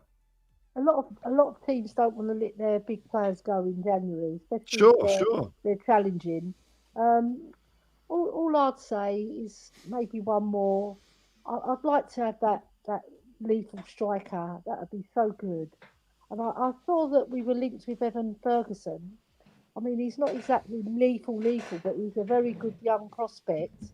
But I'd rather get somebody who's the finished article up front, who knows his job inside out, and will give us those goals that could take us to utopia. That'd be nice, wouldn't it, lads? To have a nice Champions trophy in our cabinet. Fantastic. It's the only one we ain't got. Well, the Champions League, anyway. Champions League, that's the only trophy we don't have. No, that's right. Great question here from Swim Master. Says, when I look at our subs bench and then I look at the quote-unquote stars parading Manchester City's bench, it sometimes makes me think, can we ever get there where we just have a slew of stars on the bench that if we so choose to use them, we can? Paul, do you ever think that we can get there where we just have too many good players that our bench is oozing with talent? Well, I think there's more to football than that. I think we can look. No, you can't get up to Man City's. It's just too much money, isn't it? I mean, it comes down to money, and we can't do that. But with even now, with a fully fit squad, our bench. No, it's not Manchester City, but it's okay. There's a few options there. You know, if we're playing our strong midfield and you've got like a Basuma on the bench who can come on instead of an Ollie Skip, that's good. Our defence is looking pretty good. Our attack, we've got loads of options. Whether they're effective or not, I get it. The jury's out on that. I just think we need a few more months, and we'll have a clear idea of where we're at. Like I'm saying, we don't know what our team is capable of at the moment because we haven't seen them since November, and we haven't seen the 2 new boys in with that team and how it all operates. So I'm just open-minded at the moment. I'm still enjoying it. 3 bad performances this season, I can swallow that. Yeah, we're the third highest scorers, I believe, in the league. So we're not doing that bad. We're scoring goals then, aren't we? Yeah, we are scoring goals, and we're scoring them from all parts of the field. We're not just, they're shared out a bit, which is an Ange trait, isn't it? Because when he was at Celtic, he would want all his players to score. But, and I think, I think some of it comes from like some of the games where where we've come out and peppered the other goal for 20 minutes and maybe just scored 1 goal, and it's made people think, with a clinical finisher, well, what do you want? What, 10 goals a game? That's not how football goes. Just because you've got a striker on the pitch doesn't mean you're going to win a game, 5-0 or 6-0 or something like that. We don't see those kind of score lines much in football. So I think the fact that we're winning and we're scoring goals that leads me to think that our up front situation is not as bad as people reckon at the moment. You know, but time will tell. Adding to that, Paul, like Arsenal have had a 6-1 win against Sheffield United, and they've had a 5-0 win against Crystal Palace, and I think we're still 1 goal ahead of them. If I checked, you see, so there's good in our attack as well. It's not all doom and gloom. We just got to push on now. I think if we do add one more clinical striker, I think it will help us though. Right. You know, get to those echelons where we're even the top scorers, and then we'll give ourselves more chance of bringing that league title back to White Hart Lane. There we go. Big up everybody in the chat. I haven't been able to keep up with everyone's conversation, but big up Ronnie says, big up Paul, Jacob, and Ellie. What's with the chat? Calm down, everyone. Come on, you Spurs. Mental, isn't it? You know what it is? After you lose, people get a bit tetchy. I think so. And look, Mark, blowing out, isn't it? Mark, you know what, man? Mark, in all seriousness, I don't mind your opinion of Spurs, you know? I really don't. But it's when you start shitting on other people and telling other people what they can and can't say, that's not for me, man. So, you know, you're welcome to think that we're not doing well and we won't win anything and we've got no ambition. You know, that's just an opinion, isn't it? That's all right. I can deal with that. But when you're a bit of a rude prick, then you can fuck yourself. So basically, what you're saying to me, Paul, you know what? I was going to try and segue into some fucking random clip that I have. And I was like, you know, this seems kind of serious, so maybe I don't. But instead, I'll just say... Say that again, Ellie? Go and do something in the bedroom. You must have had a great view of that. Wow, unbelievable from the back. Yeah. I love it. That's one of my favorite clips as well. Along with the milk, like I got some good clips in here. You know, I can be savage sometimes. I'm savage with a like sort of a lady twist. You know what, Ellie? I always like it when you get a little bit spicy. Yeah. So speaking of spicy, there was a comment that came in earlier that maybe missed your moment. So there's 130 people in the chat right now. Make sure you are hitting a like and subscribe. And I will be putting Hotspur Hippie in the title. I think I have enough characters there for the Hotspur Hippie. You're going to put him in timeout. He's going to be in timeout. Bad Paul. No. Naughty Paul. Not the sin bin, please.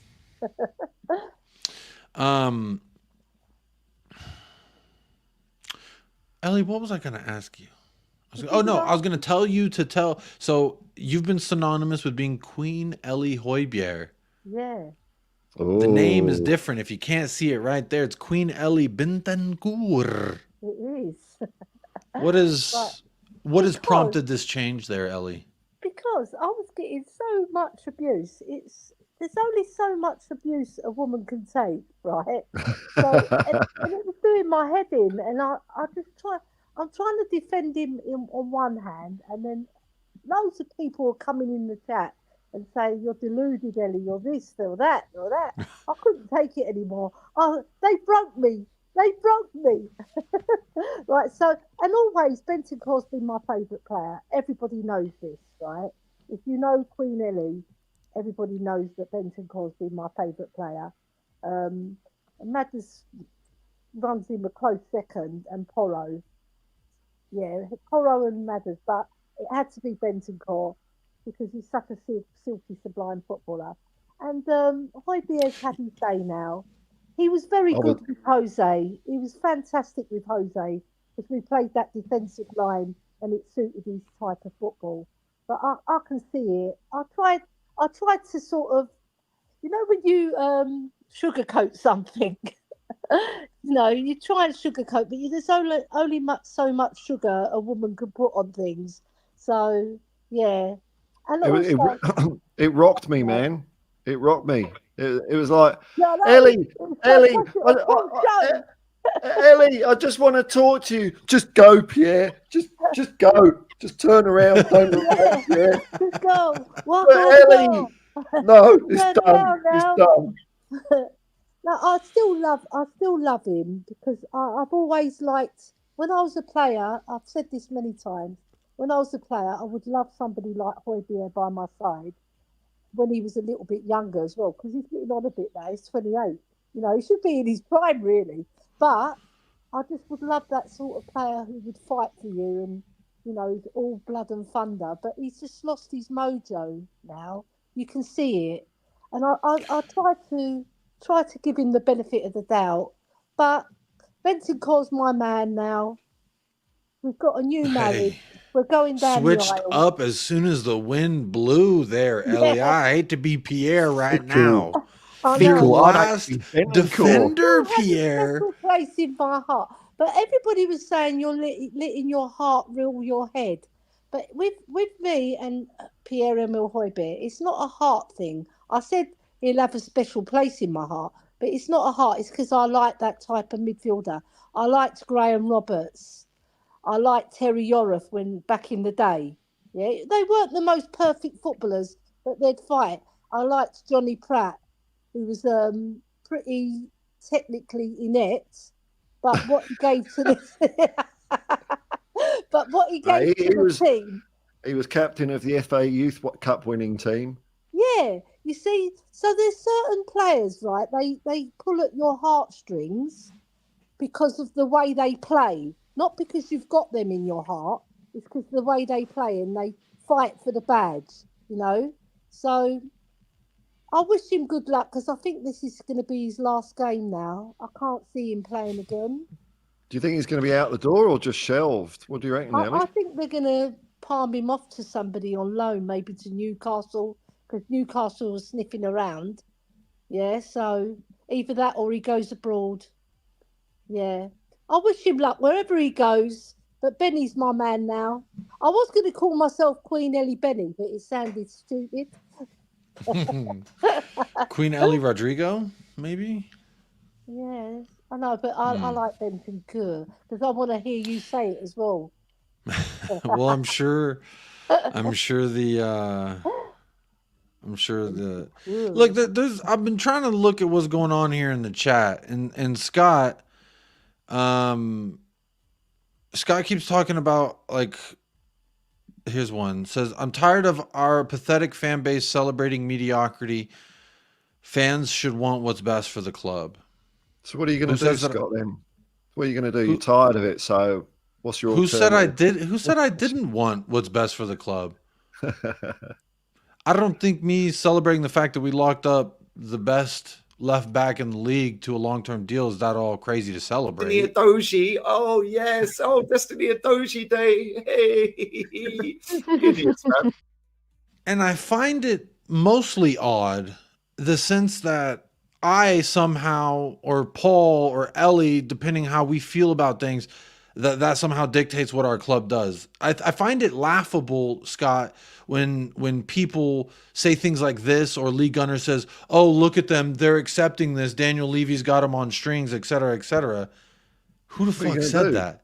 What are you going to do? Hey, all I can do is live my fucking life. And if me living my life causes so much strife with Spurs fans or Arsenal fans, I apologize. But I'm always going to do whatever the fuck I want to do. So, like, my expectations, my aspirations and hope for this club will not dictate what the club fucking actually does. Nor will it for you, Scott, because you've been in here for over a year saying this, that, and the other, and for 6 months saying Ainge is this, Ainge is that. What's now, changed, you can sit up there and say, you're right, we're not going to win anything in our first year under Ainge. But I also saw you in the chat earlier saying that Pochettino's guaranteed to win something in his first. He made a final. That is factual statement. But you don't know that he's going to win. He's playing who? Jurgen Klopp and his goodbye tour in that cup final as well. So this, to me, to say there's a lot of sticks that you can beat Ainge with, but to use Pochettino as one is weird to me. But again, I want to go back to the whole fan mentality and me saying that, oh, I appreciate this. Also the Arsenal. You know what? I got something for you. You can fucking hold this time out, you absolute clown. Hold that. Tell me who the fuck I can and can't talk about on my own damn stream. Happy Destiny Udogi Day to you, though. Destiny Udogi. Oh, yes. Oh, Destiny Udogi Day. Hey. Idiots, man. You know, it's something I hear, Jacob. It's like, you know, we have no ambition. You know, the fans have no ambition there. Please, our ambition is somehow dictated through our club's actions. Bro, I don't fucking work for Tottenham. Tottenham don't fucking know me outside of the fact they sent this El Paso Spurs Supporters Club flag to me. Outside of that, that's how much they know of Jacob. So to act like I can get up here and say anything that is going to change what Tottenham do, you're a fucking idiot. If Lee thinks me getting up here and the fact that I said Happy Destiny Udogi Day somehow makes my club apathetic in the transfer market and in our ambitions, bro, a guy whose fucking YouTube channel has been around for what, 2 years? This channel's been alive for 2 years. People have been listening for about a year. And somehow what I say translates into what Tottenham do. I find it fucking weird. And strange for people to assume I have some kind of fucking authority. Like if I was Donna Cullen and I had a YouTube channel, yeah, get in hers and say, you bitch, you need to do this. Oh, you should have done this. But instead you're here being mad at what I'm saying, upset with what my feelings are about my club because it doesn't sync up with what another Tottenham or a rival fan thinks that my fucking mindset should be. Heaven forbid an Arsenal fan takes the piss out of a Tottenham fan. Heaven forbid tribalism lives in football. I don't give a fuck if someone wants to take the piss out of me. But when other Spurs fans sit up here and say, oh, our fan base accepts mediocre results and accepts mediocrity, therefore we're losers and unambitious. Bro, you're a Spurs fan too. And what have you been asking for? And are you fucking getting it? No, you're not. So all you're doing is the same thing we're doing, is spouting shit on the internet. So whenever you go and you say, oh, these fans do this, oh, these fans do that, and this is why you're a fucking idiot, and I'm sorry. You are lost. As Johnny Minerals would say, you're a long way from Starbucks, my friend. Also, fuck Starbucks, but you're a long way from Starbucks because honestly, you need to as Mia would say, give your head a wobble. All right, because you're pissed at Spurs fans for just sitting up here and fucking talking and laughing and having a fucking good time. You're upset with Spurs fans and you're upset with Tottenham and you're acting like my fucking feelings or what I say has any fucking dictating in what we do. That is laughable. It is fucking silly. Again, Lee Gunner, he has 90,000 subscribers. Do you think Arsenal are tuning in every fucking day when he goes live from Spain? No, they don't give a fuck. So he doesn't have any power in his club and his channel's exponentially larger. His following's exponentially larger. You can't Google Lee Gunner without his wank video coming up. So what does little old Jacob and Tottenham have the fuck to do? Huh? What is me saying, yay, Destiny Udogi, happy day? Well, how does that change anything that Tottenham does? It doesn't. You're a fucking idiot if you think it does. I am a dude with an opinion talking to another dude. I pointed to Ellie, but a dudette and another dude who have opinions. And just because it doesn't fucking agree with what you think, and just because you have some weird fucking conspiracy theorists that I somehow what I think and feel changes what Tottenham does, you're crazy. You're fucking crazy. You know what as well, Jacob? If they were watching Lee Gunner, he hates Arteta and they've just given him a new contract. So that proves that they don't watch it. And you know, there was a funny video that was circulating on Twitter that was like, oh, this is why Lee Gunner doesn't like Arteta. Because after he was appointed, Lee Gunner went to Arteta trying to get a photo and he was like, nah, piss off. And ever since then, he went on stream and was like, fuck you, Arteta. You're a piece of shit. But you know, Jacob, I've seen you be happy after we've won a game 1-0. It's that kind of fucking loser mentality. Means we're never going to win 2-0. We're never going to win 2-0 because of people like you, Jacob Wallraven. Look, you have a platform to mobilize thousands of USA Spurs fans. Bro, who the fuck? My dog doesn't fucking listen to me. And you're saying I'm supposed to use this platform and have anyone listen to me? What are you on, my guy? Derek Spo? What are you on? Like thousands of USA Spurs fans? Bro, 15% of the people who watch this channel are from USA. 40. You know what, man? I'd have better luck at mobilizing UK fans and Australia fans because those are actually the two demographics that tune into this channel. USA, who again, y'all, this fucking, this guy has a YouTube channel and there's over 3,000 people who subscribe, so somehow Jacob can fucking change things. Bro, I'm not Martin Luther King. I'm not Nelson Mandela. I am Jacob in El Paso who likes talking about Tottenham Hotspur.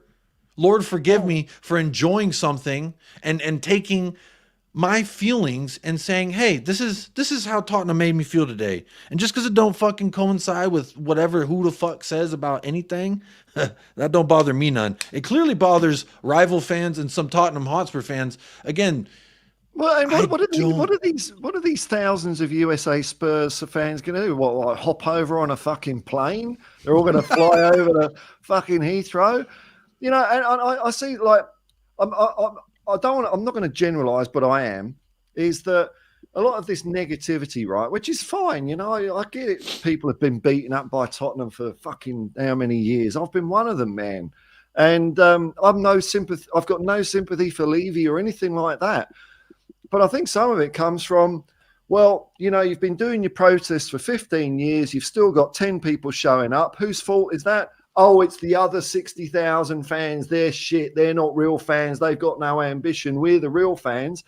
You've got to look at how you lot behave when you're interacting with other people. It's fine to have your opinion, but you come in and just fucking shit all over everyone, call everyone delusional, not real fans, tourist fans. Oh, they're fans of Heung-min Son, not bloody Tottenham, whatever the fuck. If you lot just calm the fuck down a bit, and we're just a bit more fucking polite with people, maybe you'd get more than 10 fucking people showing up at your protest, and things might change. Don't look at everyone else and say it's their fault. Maybe look in the fucking mirror. Yeah. Well said. I muted myself because, wow, that was great. Look, yeah, my dog is deaf. That must be why he doesn't listen to me. But Scott says fans keep celebrating mediocrity, and Levy will happily give it to us. What mediocrity have we celebrated? We've appreciated what changes have happened at our club. We've acknowledged it. And again, Scott, if I was to just try and run a channel off of what you're saying, is I'd have a lot of fucking mad people in my chat. I don't want to talk to a bunch of mad people, a bunch of people fucking upset about some dude in England and the way he conducts his business. That's a sad existence, and I can't live my life that way. All right, Jacob, I've just put in the private chat. I have to go because I'm scheduled to be on Talk and Ball, but I really it's private. It's private chat, Ellie. You don't have to. I really had a good time, and It's been fun, man. I love you guys' passion. It's absolutely amazing, and it's you're pulling for our club, right? And it might be in a different way to the other lot, but you still love our club and you still want our club to do well. And whatever you do on your channels, you know you're feeling the pain of losing, and you're on the elation when we win. So that's what a proper fan is: someone who actually loves their club. The truth is negativity. Stop that myth, bro. Maybe you're talking to someone else, because I've never said any. Like, I just can't be asked to be fucking miserable. Like, I'm too damn blessed in my life, and I'm too damn happy as a human to fucking do 23 years. Like I love Ben Kaufman. He was on the show. Subscribe to the Coffee Company. He was on the show yesterday, and he kept bringing up, oh, we sacked Mourinho, and then we brought Nuno, and bro, I've had more impactful relationships in my life that have been done, that have started, been done and dusted in less than 4 years. And we're still dwelling on shit from 4 or 5 years ago. For me as a human, I emotionally and mentally move on from a situation that made me not happy. Jose Mourinho, Nuno Espirito Santos, Antonio Conte, those were all moments that did not make me happy. But there is something that is happening here that is different than all those times. So I can acknowledge, while we've made mistakes in the past, that yes, we will continue to try and change those things. And honestly, I am a person who I have hope that the fact that we have finally appeased the Excel sheets, the numbers are finally in our favor. We are the richest club in London now. We are no longer in debt and shadowed by this stadium. So for me, I'm putting my hopeful foot forward that Tottenham Hotspur will do something different. Because if we don't, then there will be some systematic changes that is inevitably going to happen. He was hearing Levy out in the stadium for a good part of last season, and then he fucking hired a bunch of people to get in between him and the footballing decisions.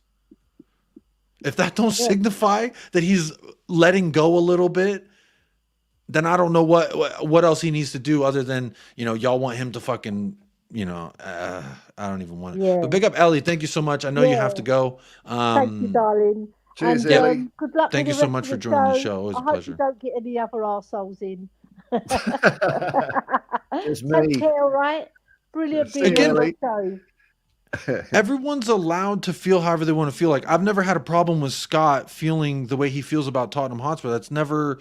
I've never been like, Scott, you have to feel this way, or you're not allowed to feel X, Y, and Z. Like, bro, you can feel however you want to feel, but I don't like when people say that Jacob has some fucking authority in what Tottenham does as a business. As a footballing club. Bro, how the fuck can I, some dude in America, born and raised in Texas, all of a sudden, Daniel Levy listens to me on YouTube and he's saying, oh, Jacob's happy, therefore I ain't got to do shit in the transfer market. That's fucking stupid. That is so fucking dumb to me. You're going to be running up the Tottenham High Road doing like a Naruto run to invade. That's it. the Area 51 raid? Area 51. We can dodge bullets. Have a lovely show, yeah? And I'll see you next time, Jacob. Keep me in mind. Invite me on again and I'll be there for you. All right, darling? Absolutely. I'll do that more often. I'll absolutely do that more. Actually, I attribute it to Paul because by Ellie. I attribute it to Paul while I was like, oh, I need to call Ellie for a show because we were talking on the phone, Paul, and he was like, Ellie changed her name from Højbjerg to Bentancur. She's now Queen Ellie Bentancur. I was like, oh shit, I need to get her on the channel. This is breaking news. Yeah, and also I just want to big up just the girl loves Spurs, and Mia's Spurs between the line, and obviously the Hotspur hippie. Irish Hotspur and the Free Spurs Boys, because I love those channels. And then the one I'm going on now, Talking Ball, I'm part of their channel now. So, yeah, big up to everybody else who's running channels, because I know how much hard work goes into bringing you all fantastic content on the YouTube. You take care, guys. Have Cheers, a lovely Ellie. evening. Bye-bye, darling. Bye-bye. Bye, Ellie. Big up. What a little treat. No. See, I was going to do this, but there's just so much black space. Like, it feels like it's like a void, isn't it? It's kind of more fun if we I'll do this. I'll just be your little Jiminy. Whoa. I just want to be your little Jiminy Cricket. Hey, what's with the duck? The fucking duck's back. Yeah, that's because I had to use my different account today. Right. Yeah, because I share an account with Colin from Talking Ball, and he's going live, so I didn't want to. Because we don't know. It's kind of a mysterious gray area. If like I can be live and he can go live from the same account, we don't know if you can. So I figured, fuck it. Whenever we're gonna overlap, I'll just use the free duck account. Fucking duck account. Jimothy says, Jacob, we all know Levy listens more to the American Spurs fans. Obviously, yeah, obviously. Obviously. It's coming. Watch out, Levy. Jacob's coming we're running across the fucking ocean. Thousands of Texans assembling. You don't need, you can bypass security, the airports. You just have to pick up a head of steam by the time you hit the water and you're through. You need to put a picture of Daniel Levy in the background, Jacob. I should get a framed one and put little flowers around the frame. You know something? I did notice during the game that there were a few ball people around, but man, Daniel Levy's head, you can tell he's a man of money. His head was so fucking shiny, man. You could see reflections of, it's like extra stem cells he's got there or something. That's what billionaires do. You could see every individual spotlight in his head. It was a thing of beauty almost. Yeah. It was very shiny. There was a shot, I think it was whenever the dude was getting the radio put back on. There was a shot of him and he was like, yeah, it was very shiny. Shiny thing. I don't know who that was sitting there next to him. Be nice if someone stood behind him and like waved, and you could see someone waving just reflection. Yeah, holding up a sign. Leave me out. Leave you out. Reflecting on his bald head. That'd be a nice little photo. Oh, you were supposed to write it backwards, you fucking idiot. It's a mirror. Oh, fucked it up. Oh, it's a disgrace. It's embarrassing. It's a disgrace. It's a disgrace.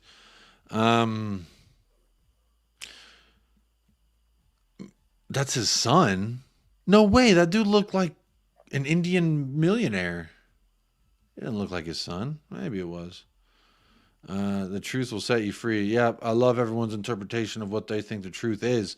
But look, the truth is, Paul, we got knocked out of the FA Cup yesterday. That's what the truth is. That's what it boils down to, man. Kind of fucking sucks. But you know what? I've actually had a really good time. Do you have another sick bass note for us before we get out of here? I don't know. What we got. Oh. You could lay something funky down, surely, but don't call me Shirley. And while he does that, make sure y'all are hitting a like on the video, okay? I don't know how many likes we have, but I guarantee it's not as many votes. There's 143 votes, okay? But I guarantee there's not going to be 140 likes. What do you want to bet? 112. There's not. But guess what? We did break the 100, so that means Chewy's going to get dinner tonight. How about that? Good job, everybody, making sure that Chewy gets some food tonight.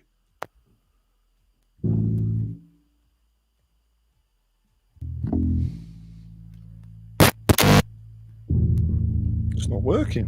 What have I done wrong? I hear it. Can you? Oh, it's because my headphones aren't plugged. Hang on.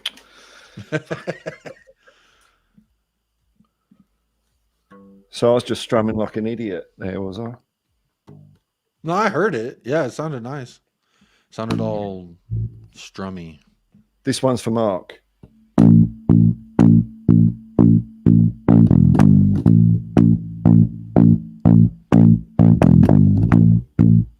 If you don't know that, you don't know it there. And then a guitar goes bring, right there at that, right before you ended. It's a nurse and I can't relax. Psycho killer. Qu'est-ce que c'est? Yeah, that was nice. I heard that actually. That was, I think that came up on my Spotify randomly. Balu says, "Can you play Nirvana? Come as you are." Nah. Can you play Daniel Levy? Come as you are. Nah. Can you play? It's a bass guitar. I can't play it. You could do the White Stripes. Oh, it took me a while to figure that one. Which out. One of the notes I think is just the same one over and over. It's just bum, bum, bum, bum. What do I know? I'm not a musician.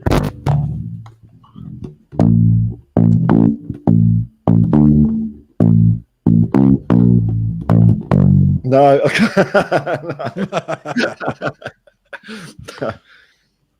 Well, you know what?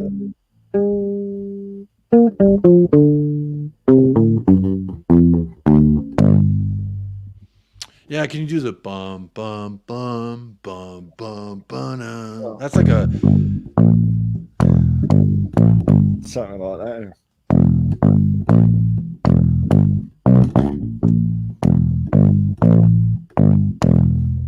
Yeah. Everyone can Smoke play that one. on the water. You don't invite me to karaoke night unless you want everyone to fucking run. Jazz Fusion says, mobilize what? You have no power to change it, never will. Thank you, Jazz Fusion. As depressing as it sounds that we'll have no power to change it and never will, like, think about the 100 angry people outside of the stadium saying, we want Levy out. And did they get what they wanted? No. So imagine some guy in Texas with 130 people watching from like, Levy, you fucker. What is that going to change? It's just going to be me screaming into my room. It's just going to be y'all being like, yeah, you know. Has Levy been shit? Yes. So you'll be the one to lead the anti-Levy movement, aren't you? There's already a Levy out movement. Half of them are shitty people. The other half just want what's better for the club. And I agree with that. The second half, not the shitty people, fuck them. But the other half of the Levy out who are actually nice people, yeah, man, I sympathize with them. And I agree. Like 23 years with one trophy is fucking utterly useless. And it's embarrassing. And how the fuck, as a Spurs fan, can I go banging my chest if we have one trophy in 23 years? Like, obviously, that is unacceptable. But me being miserable does nothing in the realm of changing things for Tottenham. All it does is make my day shitty, make my wife say, why are you an asshole? And my dog's probably going to just sleep all day. So why would I do that, Paul? Why would I just be miserable and shitty? I'm just in it for the fun, you know. I take whatever fun I can get out of being a fan. And luckily, I'm a bit older than you, so I do remember some good times, but I do remember an awful lot of shit in there as well. An awful lot of shit. But see, I don't like this. See, Mark, this is why fucking Paul yelled at you. Because you're saying what Spurs fans should or shouldn't be able to do. That's I right. will never listen to anybody telling me what I should or shouldn't do. I will banter whoever I want. I don't give a fuck if they have more trophies than me. What you done for me lately? Shout out Joel Matip. Yeah, Mark's doing the whole hot and cold thing. I've seen him slag people off, and then he'll say nice things about them. He's trying to unsettle people. Bit of manipulation there, Mark. It's when anyone on a YouTube channel or in a YouTube chat says fans need to be blank blank blank blank, I immediately like brush it away because I know that is, to me, I didn't even listen to my parents, and those people loved me and they were trying to look out for me, and I didn't fucking listen to them. So why would I listen to some random Mark Chingur online about how I should conduct myself? I know, man. Especially how I feel. Like, bro, no one controls how you feel except for you. And you shouldn't allow outside influences like Lee Gunner talking shit because I celebrated us signing Destiny Udogie. I don't give a fuck. It's good. Keep doing it. Arsenal fans taking the piss out of Spurs fans. That's good for football. But when Spurs fans say Spurs fans shouldn't do this, bro, fuck you. I don't care what you think. I'm going to do whatever I want. My wife even tells me what I need to do, and I try to listen to her more. So yeah, I see what Ren. Yeah, he's Mark is doing the typical gaslighting stuff. He's saying shit things, and then someone gets shitty with him, and he's playing the victim. Oh, they're all being mean to me. You're all being rude, and then he'll say, that reminds me really of nice people. And he's just all up and down and fucked all over the place. You know who that reminds me of? You know who that reminds me of, Paul? Someone we remember not too long ago. Who's this? I'm intrigued. Chippy O'Napoli. Oh. That's who that reminds me of. The way that he's talking. What's up, Aaron Dub? Big up Rich with the super chat. I did check his account. It has been around since 2019, and it was the name that he says he is. So it could be, not who we think it is. But I don't know, man. See, he goes, big up, Jacob. And, this whole thing about we can't banter other fans. Do you not know the point of football? Like, I don't care who I'm talking to as another fan. Tottenham are always the greatest football team the world has ever seen. I don't give a flying fuck about what they say. Things like, oh, you don't win anything. Fuck off. Tottenham's still better than you. I don't give a fuck what you say at all. Yeah. There is no moral equivalence, man. There's no, I hear that. Oh well, you can't slag off other teams because then when we lose, they'll make fun of us. Well, grow a fucking dick. Who cares? I wouldn't expect other fans to say anything good about us. It's their job to hate us, and it's our job to hate them. That's how it fucking works. That's why when Spurs fans are like, oh, it's so embarrassing when other Spurs look, everyone's gonna make fun of us for this, bro. I don't care. I don't care if someone says, oh, you have not even tried to mobilize. Mobilize? What the fuck are you on, dude? I'm not some kind of militia leader. Everyone now must mobilize. If you're listening to the sounds of my voice on this radio frequency, mobilize at Town Center Park. We will be conglomerating and we will march. And we will not stop marching until we reach the offices of Daniel Levy. And once we reach those offices, all will stand there and scream. And nothing will fucking change. Ha ha. See how dumb that would be? Why would I do that? I was ready to go there, man. You got me going. I was on my way. Big up Rich. Send a €5 dono to the channel. I appreciate that. I have been cursing a lot, so the YouTube overlords will say limited ads for you. Yellow dollar sign for you, fucker. Those fucking assholes.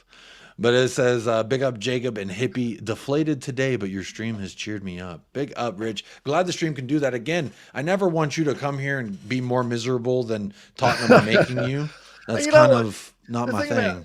The other thing about football for me, it's kind of like, it's a bit like music or something. It's kind of a cathartic thing. When I'm watching a game, I'm kind of letting it all out, you know, all the, you know, the anger, the love, the hate, despair, the hope, everything comes out. It's very healthy, I think, for your psyche. Even losing a game serves a purpose. As long as you don't fester on it, which is why it's good what you're doing today, Jacob. You know, you're feeling a bit down, you're expressing yourself, you know, you'll be it's just annoying. It's just more annoying to me, Paul, when people are like, oh, it's fans like you that are the reason of X, Y, and Z. Just assholes. Give it a rest, man. Dopey twats. It's people thinking they know what's best for everybody. And again, yeah, because they want to run everything because they're all fucking control freaks. I like this from me. You know, with some of these people, it's not Levy out, it's put me in. That's what it should be. It should be fucking me running Tottenham Hotspur. Give me the keys. Give me the keys. Big up Mead Addy says, the same fans who think these players aren't good enough expect your team to win, and then when you lose, they come out and troll those same players. Make it make sense, bro. I'm telling you. It doesn't make sense at all, because it's the same thing. Like this, like Spurs fans will be like in last summer, or excuse me, a summer ago, and we're like, let's go try for Josko Vardiol, right? Oh, he's never coming here. We're such a fucking shit club, small mentality fucks. We're just little peas in a big pond, you know. Who the fuck would want to come here? And then when we don't go and try and sign those players, we're unambition. We lack all this. Why are we such losers, bro? You literally just said, why would they ever come here? And then when we don't even try, because why would you go and shoot your shot at the finest woman in the bar, right? She's clearly not going to go home with you. And then when you don't, you say, you dumbass, you should have shot your shot. Bro. You always go for the top, man. Go for your top and work your way down. That's the way it goes. Yeah, but see, some people don't. Big up me, Daddy. I do appreciate you being here. Big up everybody who is here. Even if you didn't super chat, I do appreciate you. Even if you do agree with Scott, Mark, you're allowed. Look, I've always said you're allowed to feel however you want to feel. So Scott, he's one of my good friends. He's supported this channel literally since the channel has started. He was the very first Patreon member of the channel, Scott M. So again, it's not like Scott M fucking hates me or anything. We just have different views. I appreciate different views. I just get annoyed when anyone says that I had some kind of fucking part to play in what Tottenham did. Lovely. Well, if they just started listening to me now, why weren't they listening to me 3 years ago? Oh, because I didn't have a channel. So what were they doing 3 years ago, you know? Thanks for getting us kicked out of the cup, Jacob. Oh, that's definitely my fault. We could have bloody won it. If you would have been a bit more ambitious, Jacob. If only I was more ambitious, like my son. We could have beaten that. We could have won that game. We definitely could. If only I had gone on YouTube and said, oh, Tottenham, if we did the things that everyone said I should say, you know. Yeah, big up. That's what I said, Scott. Nothing but love. He just differs in opinions from me, very much so. But that's okay. Again, yeah. But hey, a Brighton fan's here because they know how I feel about those fucking seagulls. That's got to be what it is. Yeah, talking beer. It's your fucking fault, by the way. Talking beer. It's your fault. It's everyone's fault. Talking beer. I'm looking at you. It's your fucking fault. We got knocked out of the cup, you bastard. All right. Do better. Expect more. Scott, I agree. I feel like this is what we're doing, though. What we should do is build a club that attracts those top players. We got Ainge, who helped us get Dragusin in over Bayern. And don't use he ain't going to get no game time at Bayern. He didn't fucking see the field yesterday. He's hardly getting game time here. So there is a pool that we are building that pool to attract the James Madisons, to choose us over the Bayerns with the Raduski Draguski. So I think we are doing that, Scott. I think we are building. I do sympathize, I guess, a little bit with the side of like fans get overzealous and we get a little bit worked up. But honestly, why are you going to get upset if someone's singing and dancing in the rain? You could sit there and, oh, I don't want my shoes to get wet. Oh, this is my shirt that I didn't want to get wet. But don't get mad just because homeboy's singing and dancing in the fucking rain. Let him enjoy it. Let him enjoy himself however he sees fit, because his choices don't affect your life, and it won't change the fact that it's fucking raining or it's sunny. That's right, man. Someone's having a good time, don't piss on their rainbow. But again, even pissing on it or not pissing on it won't change the fact that they have some kind of a rainbow. You know what I mean? Like, yeah. That's my point here. Like, you're okay to be like, I fucking hate the rain. I don't like to be out in the rain. But don't shit on someone who's enjoying themselves in the rain. That's my whole point. It's just like, it doesn't help anybody. It just makes you more upset. You're just the guy screaming at the clouds, don't fucking rain. You know? Bro, the clouds are going to do whatever they want to do. Me screaming at them, me getting on YouTube and being like, you better not fucking rain, you cheeky clouds up there. It's not going to change what happens. And that's just my opinion. But look, I think that's a good place to leave it. We are over 2 hours on the show. I do not control the weather, nor do I control the inner goings of Tottenham Hotspur. Oh, you're saying that now. Yeah. Oh, well. Once I validate the fact that what I do say does somehow amalgamate results for us, once I feel that out, then I'll do more player scouting and I'll get us more gems like Mickey Van de Ven, because I scouted him. I'm going to get my shortwave CB or whatever radio with my big mask just so I can hear those inspiring tones from you. This is Jacob, leader of the El Paso faction. We are about to engage on hostilities at White Hart Lane. Please prepare with your Naruto runs immediately. That's what I want to hear. That'll get me fired up.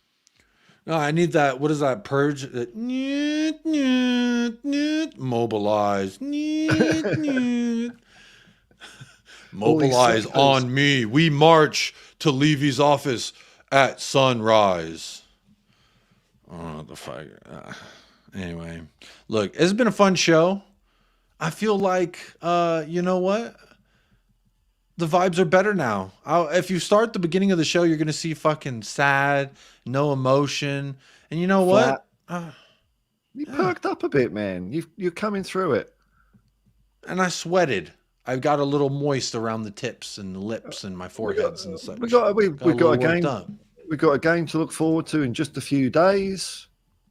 Yeah. Hey, Wednesday can't come soon enough because we better fucking kill those bees. I'm all for preserving the bees, but we better treat them like America treats them, like Monsanto with all his fucking deadly sprays. All right? That's what we need to be, Monsanto versus the fucking bees on Wednesday. I need a total annihilation. I need the bees to go extinct on Wednesday. Because you know what? That'll make me just feel a whole hell of a lot better. Take it all out of Brentford. Are you doing a watch along? It is during the week and it's on Wednesday. So, bro, I don't even know what fucking content I'm going to be able to do that, because that's the day my wife does late day. We play on the day my wife does a late day. So I've been Wednesday mornings. I've been doing a show then instead of in the evening, because my wife doesn't get home till late, but that's game day. Maybe I'll do a fucking show from the kitchen. I don't know. Maybe that's what I'll do. I don't know. We'll do something. We'll be here. We'll also be here tomorrow. My plan is to be here tomorrow. I'm going to do something probably before or after, but probably before, because I think we're going late. I don't know. But look, I do want to say this as well. I appreciate people like Scott. I appreciate people like Mark. I appreciate people who have differing opinions, because you know what the beautiful part of having a bunch of diverse opinions is? It's like a big ass bag of fucking Skittles. Taste the whole rainbow, motherfucker. Taste all the flavors. Don't just leave out the little green ones because you're like, are they green apple or are they lime? Ooh, they changed it twice. Don't worry, all right? Just enjoy the Skittles, enjoy the flavor, savor the flavor, I should say. Savor the flavor. It's beautiful, man. It's beautiful. Yeah. I mean, what you're saying is we're all the same. We're all the same. We all wake up, go to sleep, eat shit, breathe, and either, you know, you can either do all that with a smile on your face, or you could be like, oh, those damn green Skittles, those fuckers. Personally, I like all Skittles. Yeah, all I'm going to take a shit again, and I don't want to shit ever in the rest of my life. Big up Paul. You can find him at the Hotspur Hippie. It is in the title of this video, so if you're watching live right now, you can click it, and you can go on and subscribe. I don't know if I'm... Hotspur Hippie. Yeah, please do promote. What do you got coming up? Watch along. I'm just looking forward next time I come. Oh shit! I'll give you the fucking floor, my guy. I'm Jiminy Cricket now. I'm enjoying doing. Steal that money, you fucker! You're a piece of shit. Yeah, you thought you were having a good time watching talk. Oh, you were enjoying it? Fuck you. Because you were watching. Fuck off for a second. The fuck are you? Your watch along sucked because you probably smiled. What did you smile about? Mediocrity, you fucking loser. Oh, I'm not going to do it now. I'm insecure. I can't face the criticism of random fuckers on the internet anymore. No, I'll be doing a watch along. So you're all welcome to join. I'll be doing it. I'll be coming on half an hour before the kickoff, and then watching us smash Brentford 4-0. That's what I reckon it's going to be. 4-0. Fuck it. Oh, you said it's going to be 4-0. You were wrong. Ambition. I don't give a fuck. I've been saying we were going to win the league. I've been saying we're going to win the double every year since 1978. You think I'm going to fucking stop now because of some internet twat? No, we're going to win it next year. Fuck off.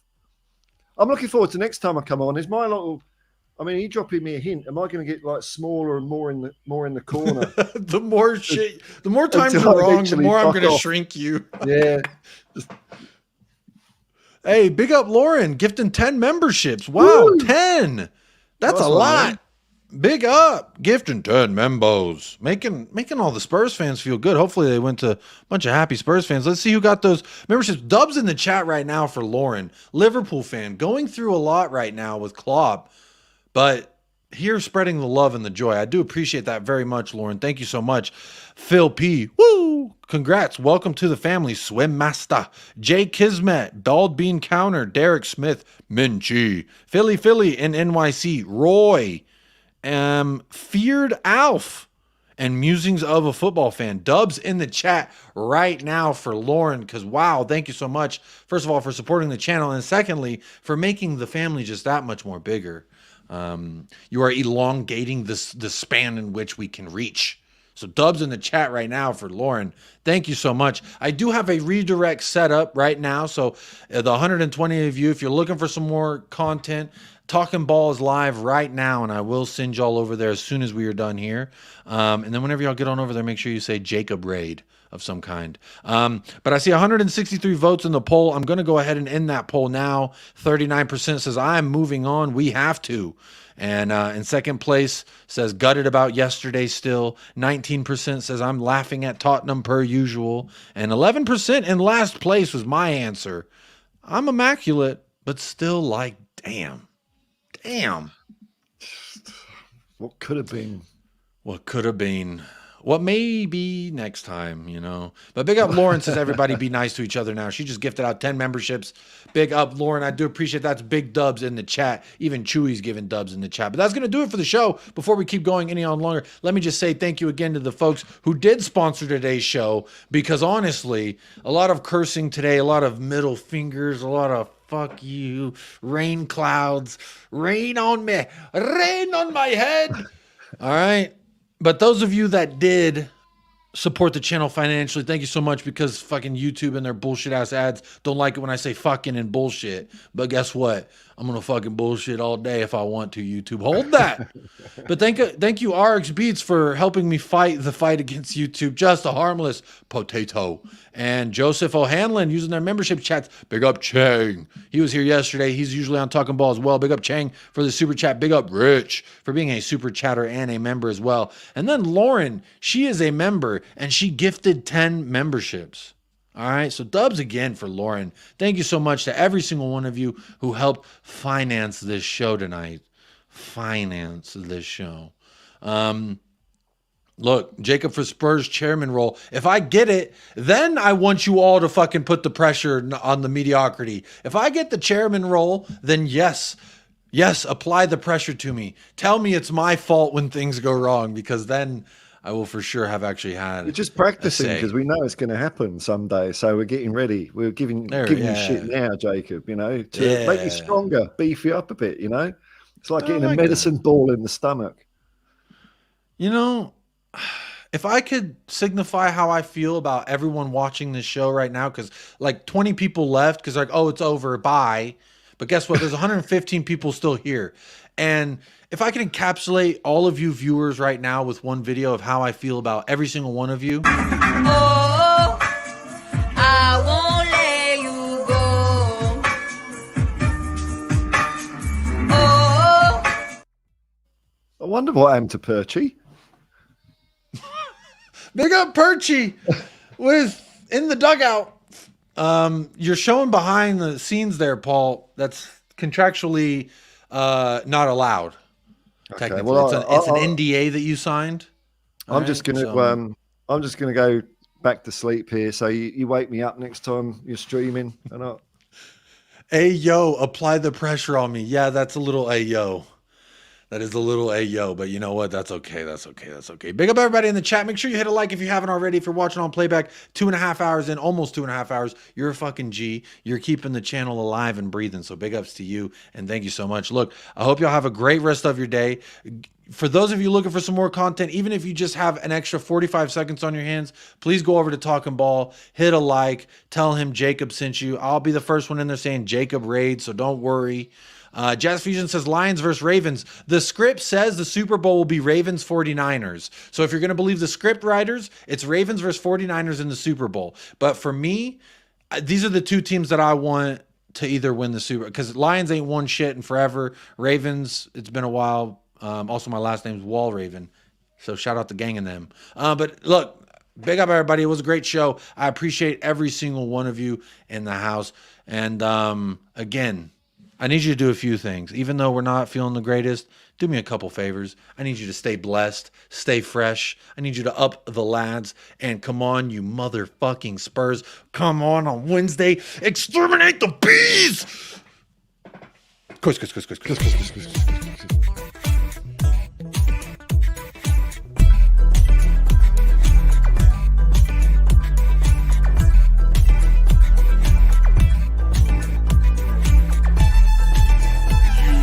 United Spurs of America, with your hosts, Michael and Jacob.